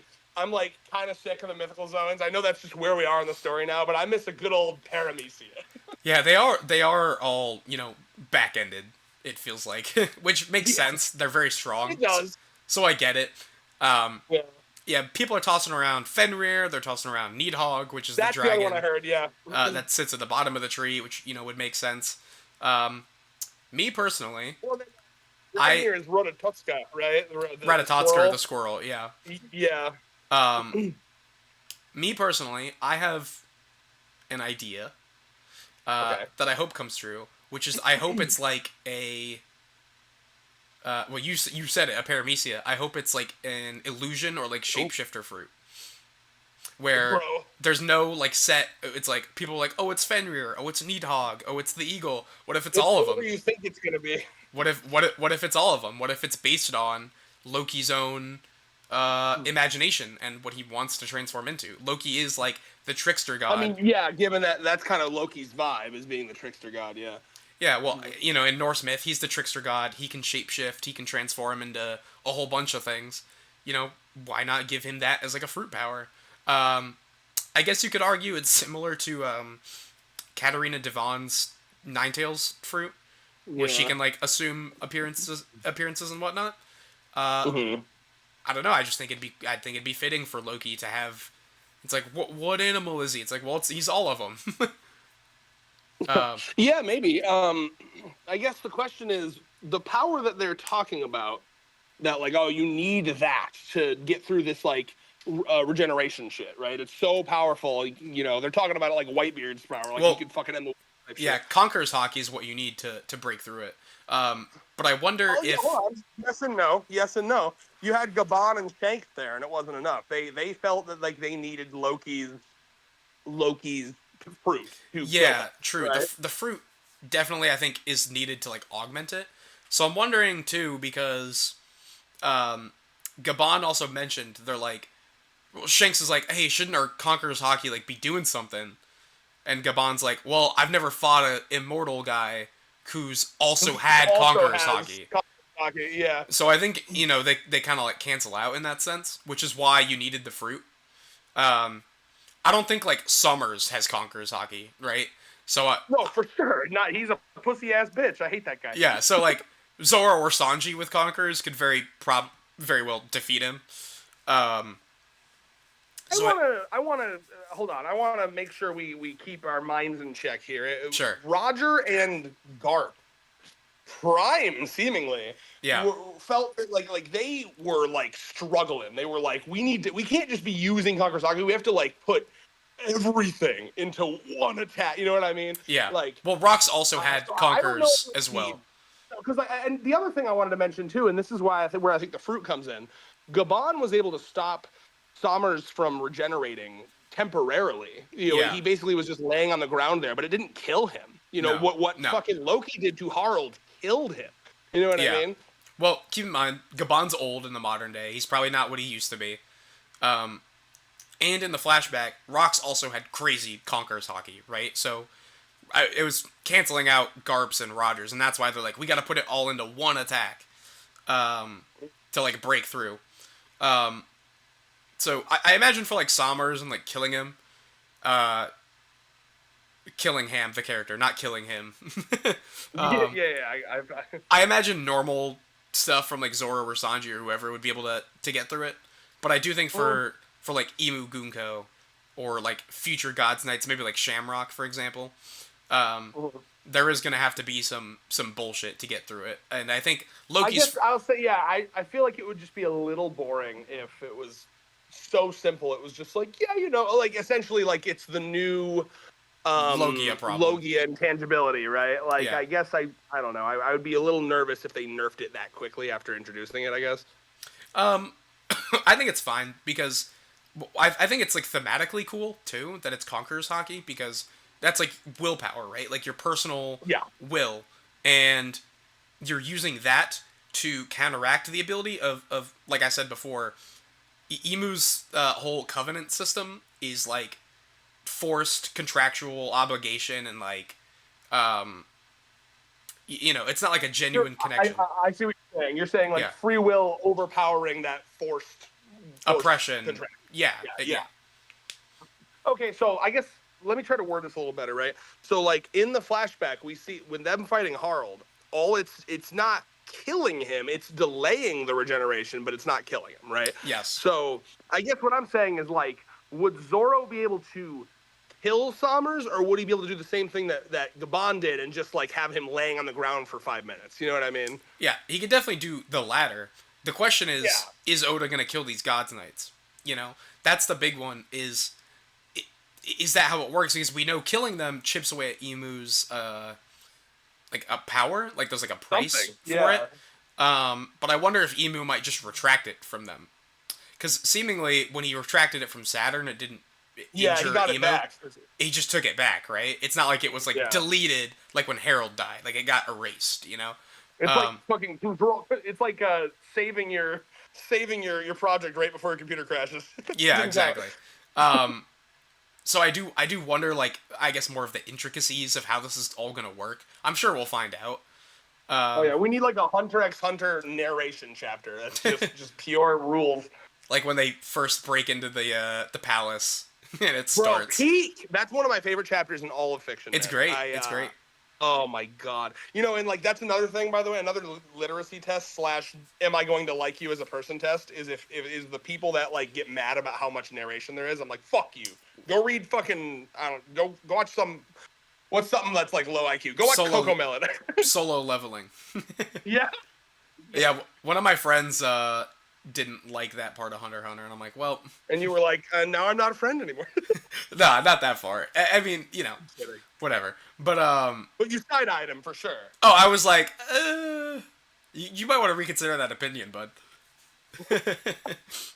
um, Uh, but yeah, I am interested to see where all this immortality shenanigans goes and like how it's resolved because I feel like we're still missing pieces of info about it. You know what I mean? Absolutely.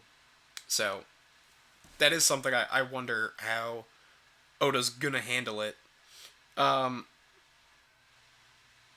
what else? Let's see. What else do we want to go over? Um, I've kind of exhausted my notes that I wanted to cover. If there's anything else you kind of had in mind. Let me think. We are reaching a good end point because I'm just about finished folding my clothes. I could obviously, I would talk longer if you'd like me to. No, that's Let fine. me I think we've let we've me think if I have anything. I think we've Yeah, I covered mean, most of the flashback. yeah. Do you? Should we talk about Davy Jones? We could get into that. I think. I do So think. clear. So that's obviously going to be like a friend and or rival of Joy Boy, right? I mean, like they did something together, like because for a while it was like, are they the same person? But they're clearly not because Rox mentions them in subseqution or whatever the word is. Yeah. In succession, I think you mean. Yes, Um, in subsequent. Jesus Christ, ignore um, that. because Joy Boy, or sorry, Davy Jones, Rox mentions was the previous king of the world. He Oh ruled yeah, everything before Emu. Um, who knows and how? Joy Boy was the first pirate. Yes. Um, who So knows I wonder how? if they had like a Vivi Luffy relationship where it's like I'm like a ruler and you're like a criminal, but we kind of fuck with each other, so we'll keep it on the DL. Something like that is possible. Yeah. I am just kind of interested to, eventually we'll get the Void Century flashback or something, and we'll find out what all Another went down. half a year long flashback, no doubt. Yeah. I mean, this one was half a year, so I can't imagine That's that what I'm one. saying. Yeah. Yeah. Um, yeah, Davy Jones is interesting because he's the supposedly the one that passed down the D, right? Because his name was Davy D. Jones. His Joy Boy is just Joy Boy. Um, so I wonder how those two ideas, because in the modern day, it kind of seems like the D embodies the same sort of ideals as what Joy Boy uh, tried to pass on. You know? I wonder if Davy and Joy Boy had like a similar relationship to like Rox and Harold or something, where like Yeah, during his life, Davy wasn't fucking with what Joy Boy was fucking with, but then like right towards the end, he was like, "You were right all along, Joy Boy, and you shall do what I couldn't" or something. yeah, yeah, Will of D, right? Like that would be the first passing on of the Will of D from one guy to another. yeah. That'd be very interesting because then it'd be like a mirror to Rox and Harold, where like, Yes. oh, the king had the will of D in the past, and the pirate in the current age or in the past didn't, and then it like flips. So Rox has it, and Ooh. then Harold doesn't, right? Um, Yes. so that'd be interesting. On the subject of the D, uh, Emu stating last chapter, oh, Elbaph is of the D, right? I find it be interesting. I wonder if, well, obviously the D we know represents like, it was probably like a group of people, like a clan of people, not like a family one, but like people that came together under a common goal or something in the Void Century, right? So I find it interesting that like a whole country can be classified under that moniker and what Well, that. it's also, I mean, Emu clearly has like some fucking racism, speciesism to the Giants. Oh yeah, I'm assuming that the Giants were very in league with Joy Boy and the Ancient Kingdom, or yeah, whatever the fuck his enemies were. I assume the Giants were damn near like completely united with against the 20 Kings would be my guess. yeah, for sure. Um, it just makes me wonder how, like Elbaph, for example, as an entire nation, kind of got labeled that, whereas others didn't. You know? Well, so here's an interesting thing to tie it into, right? Take it all the way back to chapter what 906 or whatever, where he sees that giant fuck ass straw hat in the freezer. Yeah, yeah, that's true. So like for a while, people thought that was Joy Boy's straw hat, but we did get a silhouette of Joy Boy when he's talking to Emmett at the end of Whole Cake, and he doesn't look giant unless there's some perspective shit happening there. He looks Um, normal sized, yeah. yeah. So what do you make of the giant straw hat? Um, it probably did belong to giants. I wonder if like straw hats were like a symbol in the past. Um, or it could be the other thing. Maybe the hat isn't being frozen, but it's being thawed out. That's possible. Yeah, Because I well, mean, you you know got to what kind of think. reminds me of is the ninjas and samurais thing, right? Like ninjas were like farmers that took up arms against the samurais, right? Yeah. Well, So I like straw hats feel very like straw hat as a symbol the feels very farmers, like yeah. of the common people, rising up. Yeah, I bring up the idea that the hat is being thought out because we know now that the Gallilaw giants being like Oh thought God. out and brought back is going to be like a Uh, big thing.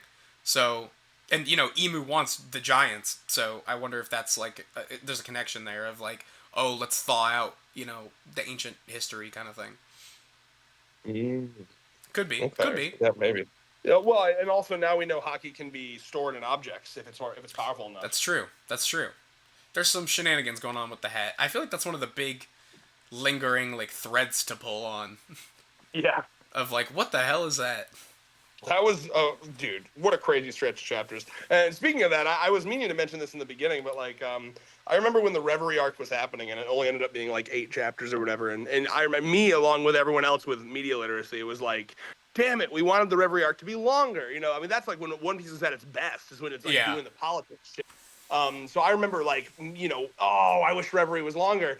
And like the common sentiment back then was, oh, I bet the magazine or the editors push against the idea of going that long without the straw hats, right? Yeah. And I, looking back at that, where people were like, oh, 8 chapters without the straw hats, they could never, right? And here we Yeah. have a year. Half a year with no Luffy. Crazy. Oh yeah, I mean, it literally felt like surreal to see Luffy again. I was like, oh, is that the manga I'm reading? I forgot. I forgot. Yeah, I forgot about this guy. um, Also, shout outs to Luffy staying awake for the whole flashback. I he know it was only listened. 3 minutes, but good for him. He listened. Well, it was important. Um, yeah, I Did you shout outs to Tekking, by the way? Tekking did a really cute thing where he because obviously in canon Loki explained all of this in 3 minutes, but obviously Loki didn't explain any of the rock shit, right? no, yeah, Um so Loki or Tekking actually did a thing on his review where he like acted as Loki and like tried to explain it in 3 minutes, and it actually works pretty well when you cut out all the shit he wouldn't have explained. Right? He's basically just explains like, hey, I walked into the castle, I saw Dad's guards stabbing him. He started to regenerate. He told me to eat this fruit. Like yeah, totally reasonable. He can explain that in 3 minutes. yeah. Because I mean, he wasn't there for Harold's whole initial setting out the sea and meeting Ida and all that, and Yeah, he probably just talked the about like, rocks hey, thing. by the way, Dad told me to do all that, and also when I burned down that village, it was because they poisoned your mom to death. By the way, they poisoned your mom to death. Yeah, yeah, all that shit he probably went into. So Not that's something we need to talk about, by the way. Funniest fucking line of the century, where I don't think it was meant to be funny, but it really struck me as funny, where Harold's like, by the way, when you burned down that village, thanks, man. I didn't know you cared. I remember seeing some sentiment from some people that wasn't like an emotional death scene, and I'm kind of baffled at that because No, yeah, I thought it was it was. incredibly emotional. It really got to me. Yeah, I like completely agree. where Also, the Loki. double page spread of him getting hit by the hammer was fucking incredible art. Yeah, well, it's just Loki being like, "I'm gonna hate you for this," and then him saying, "I love you Yeah. too," is What like, kind of oh, father makes their son kill them? yeah, and Um, again, like Loki saying, I'm gonna hate you for this," and Harold just replying with, "I love you too." That's what got oh, me. very God, Han Solo from Star Wars when he's getting put in the Yeah, carbonite. yeah. And also the scene in 1171, the most recent, where Loki's just kind of sitting cross-legged. He put his cape over Harold, and Oh, He's like, "Is this what you get for loving your country too much? You know, this sucks. I hate this." God, what a line. Yeah. Yeah, it's you know what it makes me think of it. Just now, this came to me when you were describing that was in Reverie when Wapple is like, "Oh, you fucking kings that are trying to do it all the nice way, you'll learn that like once you get into politics deep enough, everyone becomes corrupt, right? It's just the natural. That's what happens, right?" Which is Yeah. the realest thing Wapple ever fucking said. Yeah. And it really, it's so sad to see a guy who tried his whole life to do things the correct way. You know what I mean? And so Yeah. like the read Loki's line there about loving your country. It's like, is this what it gets you? Trying to do things the right way? It would have been so easy to just go up there and be like, sure, Emu, I'll do what you want, and like live a lavish life. But he was a good man, I think and he got it's punished for it. I think it's even more tragic when, because we know Harold's whole goal was to like become a member nation of the world government, right? And he was Yeah. doing all this, and it's always like, well, one more thing, and then you can join, right? and then and like, sorry, and then at the end, here after Harold's killed, and we get Emu's whole monologue of like, how did Harold die? Like, there's some monster in Elbaph, whatever, and he's basically monologuing about, Elbaph and us were never compatible, like those savage giants, it would never work, and he mentions like, this is why we'd never ally with the giants as a nation. So it's like, it was never gonna happen in the first place, which is just adds to the tragedy of it. Emu obviously wanted to give it a shot, but I mean, I get what you're saying is never in a way that would actually be like respecting of their. No, it never would have been a fair Yeah. deal. It was always going to Yeah. be Elbaph will be our slaves. It was never going to be like, Oh yeah. yeah, no. God. I think that just adds to the tragedy of it that they strung Harold along with that, His whole fucking life, dude. His whole fucking life, practically. And it's crazy because he had those And he connections didn't spend before. time with it. One last thing, I'm sorry. He spent like damn near no time with his wife, damn near no time with his kids. He was constantly out and about doing shit. Oh, it's so sad, man. I also love that Loki didn't agree with Harold's like exactly how Harold was going about things. Yes. But he still finds it in him to respect and uphold Harold's ideals and like preserve. Oh yeah, preserve. He's like, you his don't legacy. want me to be king because I don't agree with him politically. Like it would be a betrayal of what he wanted. Yeah, he doesn't want to ruin Harold's legacy, which I find.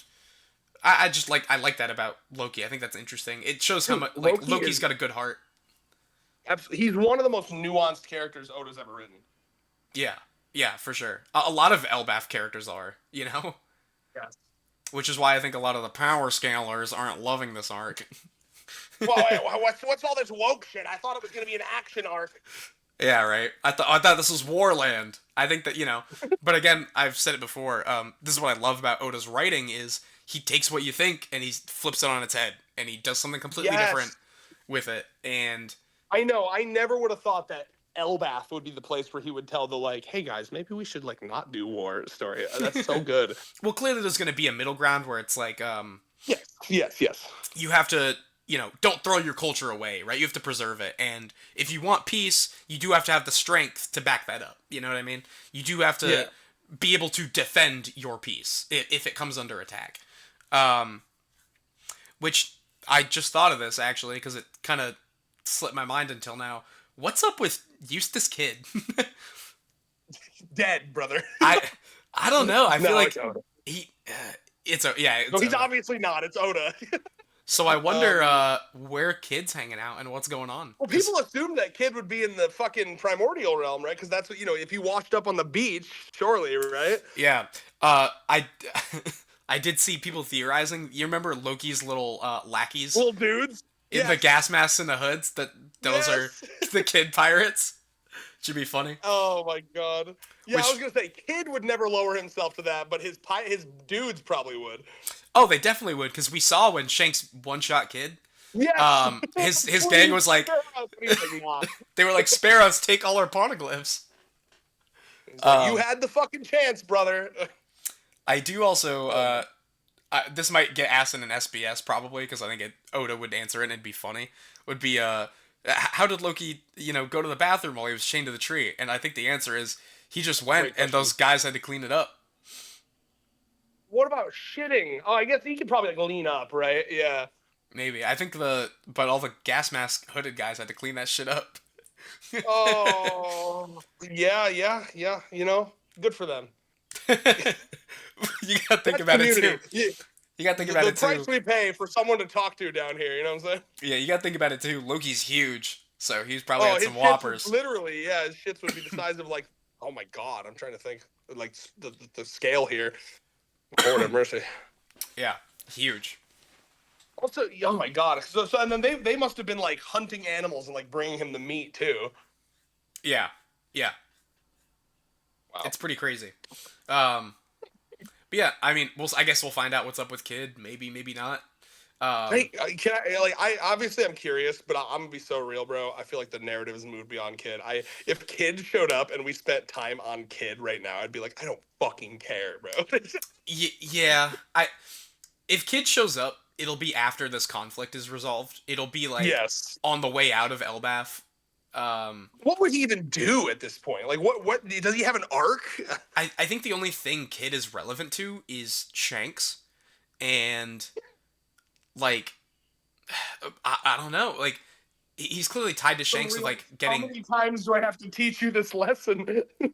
yeah he could give like Luffy a warning about Shanks, like because that's kind of been brought up this arc of like Luffy, your absolute faith in him is kind of misplaced. Like you don't know the whole story and whatnot. Now I still think Shanks is a good person. Like has like a Oh, clearly noble. that chapter where he was all like sad about like being even like the recent one where we saw him like, oh my god, I hate that I'm fucking connected to these fucks. He's clearly not a bad guy. Yeah, That ship has sailed. he's clearly got like a noble goal, but also the world isn't black and white.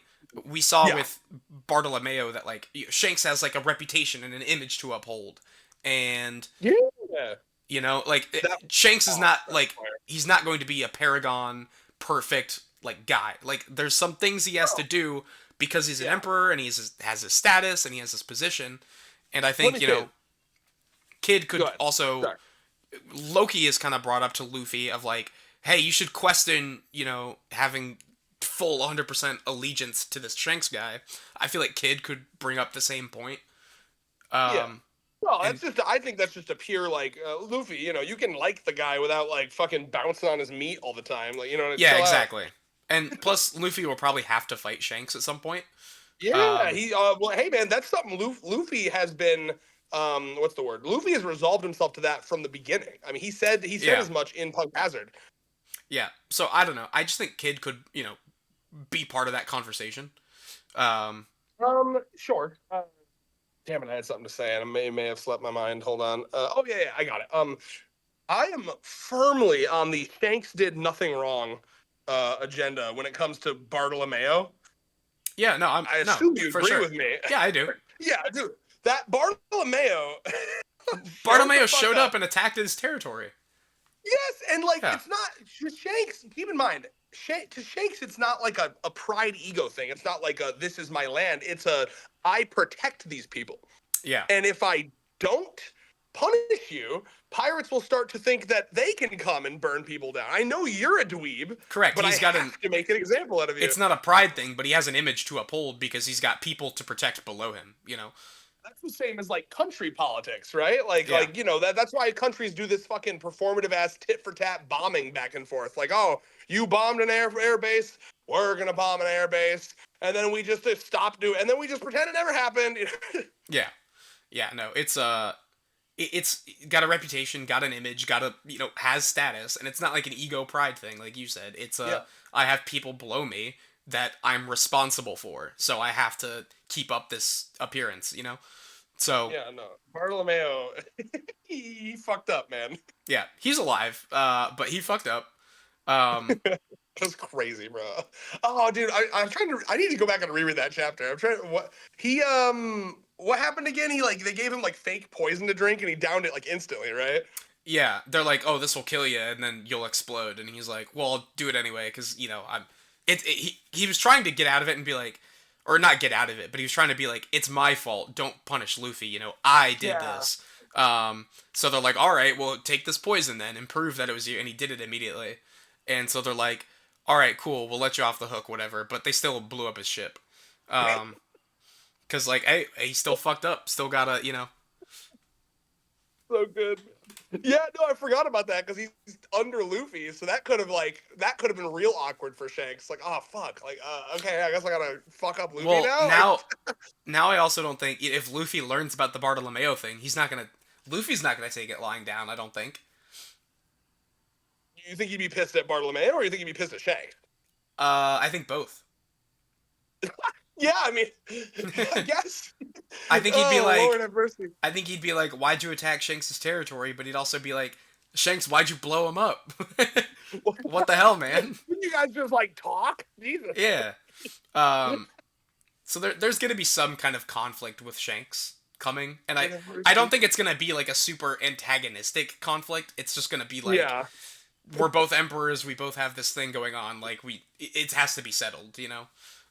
Shanks gives him the like, hey, this is some serious shit, Luffy. Like, doesn't Luffy has his flag at Fishman, right? Fishman Island Fishman and and Wano. Wano. Yeah. Yeah. So I mean, yeah. So like, Shanks is gonna be like, look, okay, think about this for a second, Luffy.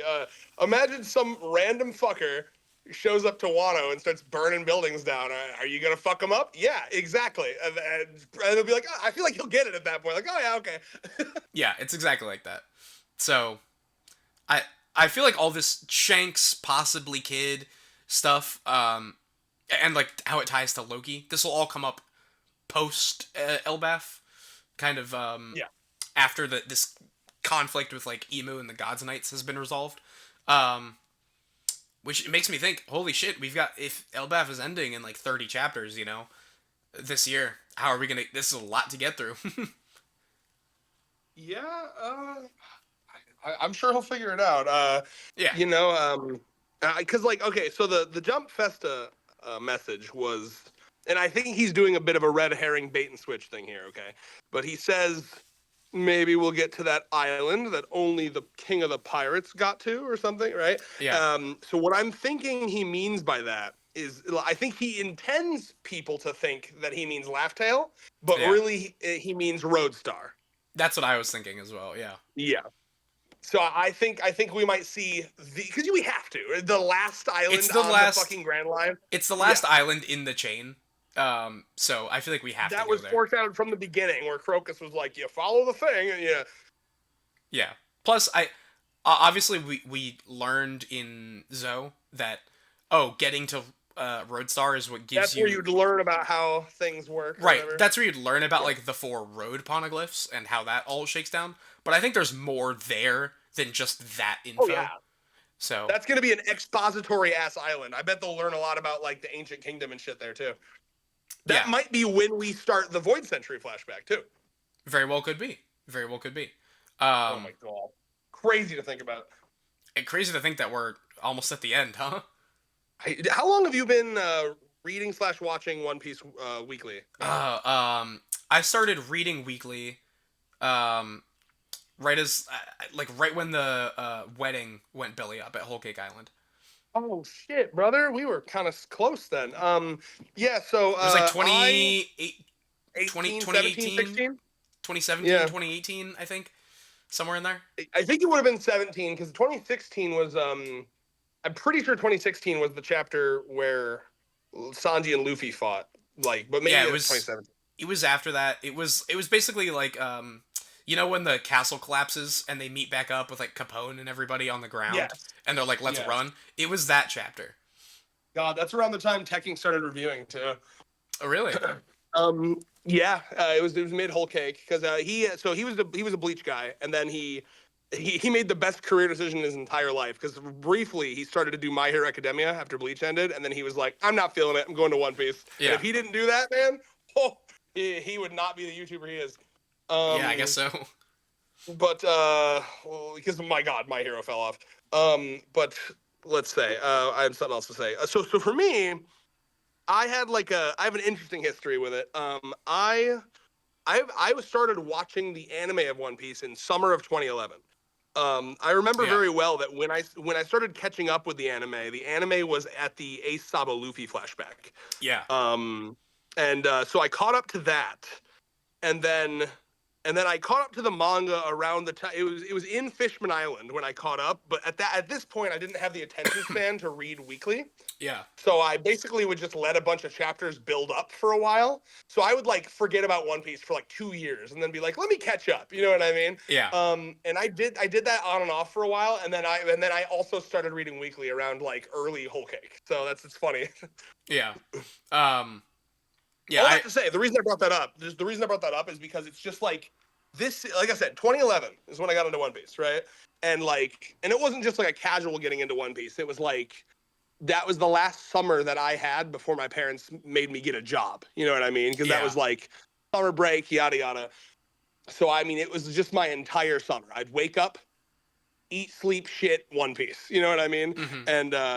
And it was amazing. And so to 2011 to we're talking 15 years of my fucking life that this story has occupied the meat between my ears. Yeah. And just it feels surreal because these are I mean we're every goddamn week we're getting shit that was foreshadowed in chapter 1. You know what I mean? Like, Yeah. oh my god, the reason Shake's got his arm cut off because you know what I mean? It just feels every goddamn week it feels like fan fiction, but not in the way that it's like bad, in the way that it's just like I never thought I'd get the answer to this. You know, it's I think amazing to be here weekly as it happens. Yeah, I think the biggest like like because you mentioned it, remind me of it. The biggest like, oh, this feels like fan fiction, but not in a bad way. Yep.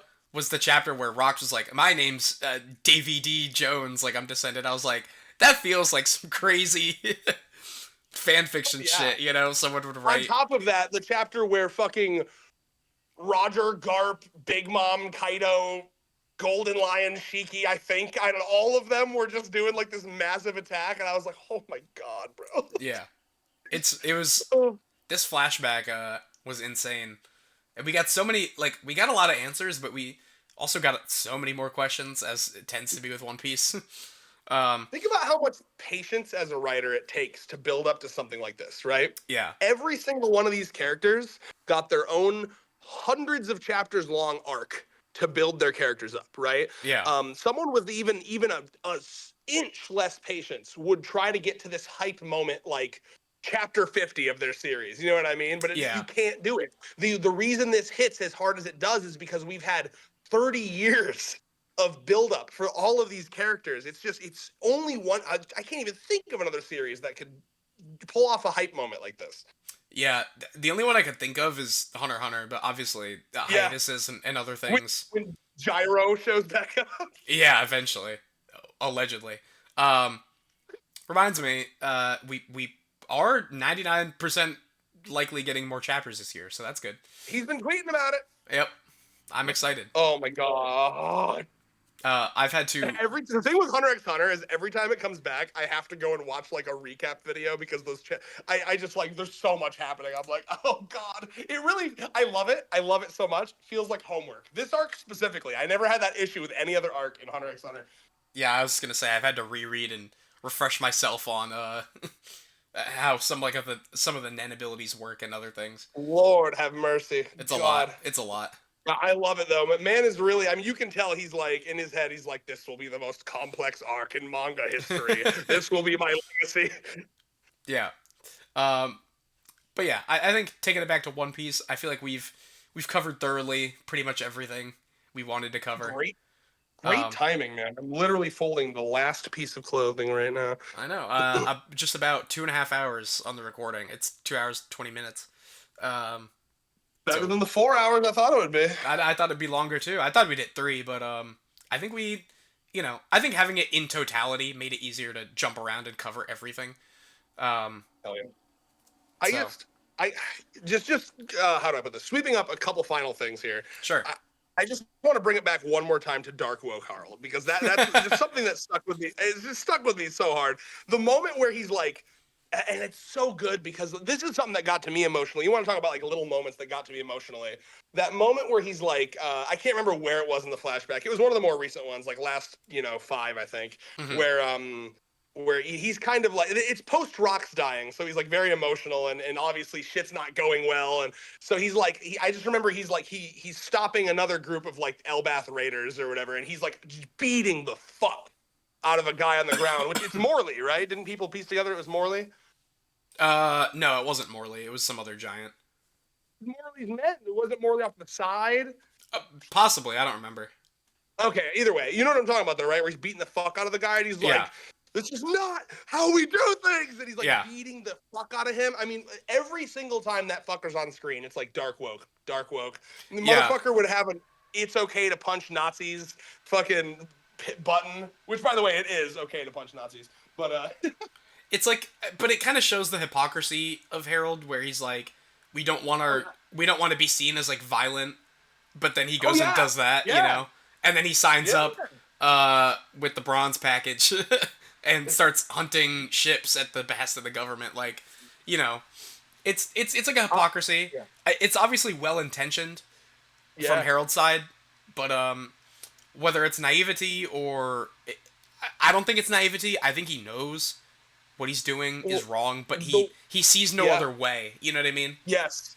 The world hardens you, man. When I listen, I'll give an example from my perspective, okay? I used to be the babiest baby boy in the universe. I remember having political debates with like my roommates and friends and stuff. And and again, I cringe at this hardcore, but I used to have this like, yeah, I don't think they should have just killed Osama bin Laden. They should have brought him back, gave him a fair trial. I believe in like the rule of law and stuff. I used to have like cringe ass takes like that, right? Like it's like no, and then the older you get, you're like, no, people, you probably just should get popped, right? I mean, like, you know, yeah, it's yeah. So like, I don't know. I think Harold went through that kind of growth, right? Where he Yeah, was like, he genuinely was just gonna go around in ships with like food and resources, and then the government was like, "No, you can't do that because we say so." And he's like, "Excuse me, yeah, wait, what?" yeah, Oh, yeah. Um, yeah, the world hardened him, man. yeah. And it's it's tragic. It's Harold's a tragedy. That's part of this whole thing. He couldn't even marry the love of his life because of stupid fucking rules, like dumb fucking antiquated rules. Yeah. It makes so much sense why he became dark woke, man. Oh yeah, it lines up perfectly. And some people like give the character shit for that. I'm like, I think it makes sense. And also, I think it's No, it infinitely absolutely does. I think it's infinitely more interesting than someone who, some perfect character who like realized everything, Oh yeah, bro. Yeah, that's something I just Because cannot with people nobody that like. because nobody in real life is perfect. Like there's people in real life like Yeah, Harold that fall into yeah. this what's the word? This trap of like the sunk cost fallacy, right? Where they feel like there's no other way to like go about something, and and there's characters like you know, not characters. There's people in real life like we talked about earlier, like Akainu, like Greenbolt, who fall into these pit traps of certain ways of thinking and certain ideologies, and they don't really, either they're naive or they set aside certain facts and logic to continue with their own narrative because it's all they know or it's what they want to believe is right, or a million examples, right? People are incredibly flawed, and I like to see that reflected in writing like this, like in characters like this, that we can analyze and compare this to our real world. Of course. Can you imagine, I don't know, wanting to read a series where it's just like perfect people? I don't know, man. That's like, ugh, that's so boring. Like, I Solo don't, and this leveling. is something. Yeah, yeah. It's like this is something that I've been kind of running into recently. So I'm doing a lot of writing of my own now, and it's been very, very fulfilling and very thrilling and engaging. And I've been loving it so much. It's been giving me a lot of dopamine. But I write really intense shit. You know what I mean? I write Mm-hmm. shit that if people saw it, people that don't understand that like fiction is like a space to explore ideas, and that's the point of fiction. Pe- People would I don't know, maybe think strange things about me because I like to write shit where people are suffering. I like to write shit where I like to write mind break shit. I like to write really intense sexual shit. You know what I mean? Mm-hmm. And to me, that's the fun of writing is like to explore things. Like why just explore perfection? You know what I mean? Yeah, perfection's boring. I believe it's even. Shout out to Mayuri Kuratsuchi. I believe it's even an Oda quote. I forget. I'd have to look it up exactly, so I'm You know the paraphrasing. quote I'm talking about, the Bleach one? I don't. Oh, so when I said shout out to Mayuri Kuretsuchi, there's a really cool. So do you know who Mayuri Kuretsuchi is from Bleach, the mad No, scientist character? no, I don't. Oh, okay. He's the titular mad scientist character, but he's got a really cool line where he's fighting like another mad. He's fighting a more evil mad. You know, he's the good guy mad scientist, and he's fighting the evil mad scientist. And the evil mad scientist is doing this whole like I'm perfect cell shit, right? Like my body's perfect. I've gotten rid of all flaws. I'm perfect, perfect, perfect. And then Mayura Kuretsuchi, he's baller as fuck. Like as he's killing him, he's like, by the way, as a scientist, I think you should find the idea of perfection like disgusting. Like Hmm. the perfection means there's no more room to improve, and that's like the end of everything. That's the end of my enjoyment as a scientist, and like you know what I mean. We strive for perfection, but I never want to reach it. You know what Yeah, I mean? Aspire. yeah. I was gonna bring up an Oda quote, and I forget exactly, so I'm paraphrasing.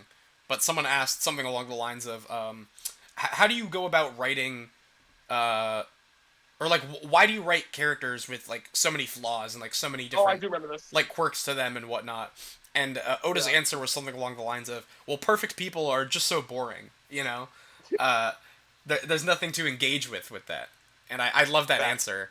Uh, I forget exactly the words he used, but you know, No, it, no, that it's sounds it's so. That so sounds very familiar. it's so Yeah. simple, but it encapsulates, you know, I think like real life too of, nobody's Yeah. perfect. And we like to surround ourselves with people who, agree with us or have similar tastes as us and things like that. But, you're going to disagree with everyone. There's going to be something that, you never align with on people. And I think Oda recognizing that everyone has flaws and everyone has things they don't excel at or aren't great at or things that tie them down here and there, right?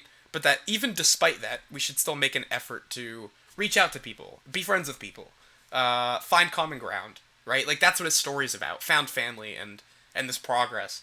And I just think that's beautiful to recognize that and still have that sort of message that you want to tell. Yeah, I agree. What a great message to end the review on too. That's beautiful. Yeah. Yeah, I also think that's one of the reasons why 100 Girlfriends is the other manga we talk about often is such a so fun because it's just Hmm. a group of characters just full of unbelievably extreme character flaws. You know what I mean? Yeah. Yeah. All right. I think if we don't have anything else, we can go ahead and call it here. The I think Elbaph that Flashback prior review. yeah. So yeah, we'll try to, no promises that this is that weekly, but like, we'll definitely try to shoot something out minimum monthly. Yeah, yeah, definitely. I do. I think I do want to cover weekly if we can. Scheduling Yeah, and, we and can whatnot. It's try. hard, but Let me see. Yeah, we should be able to. I just, I guess, I mean, here we can end the video and yap about this on our own time. yeah. Goodbye, everybody. Sayonara. We will hopefully be back for 1172.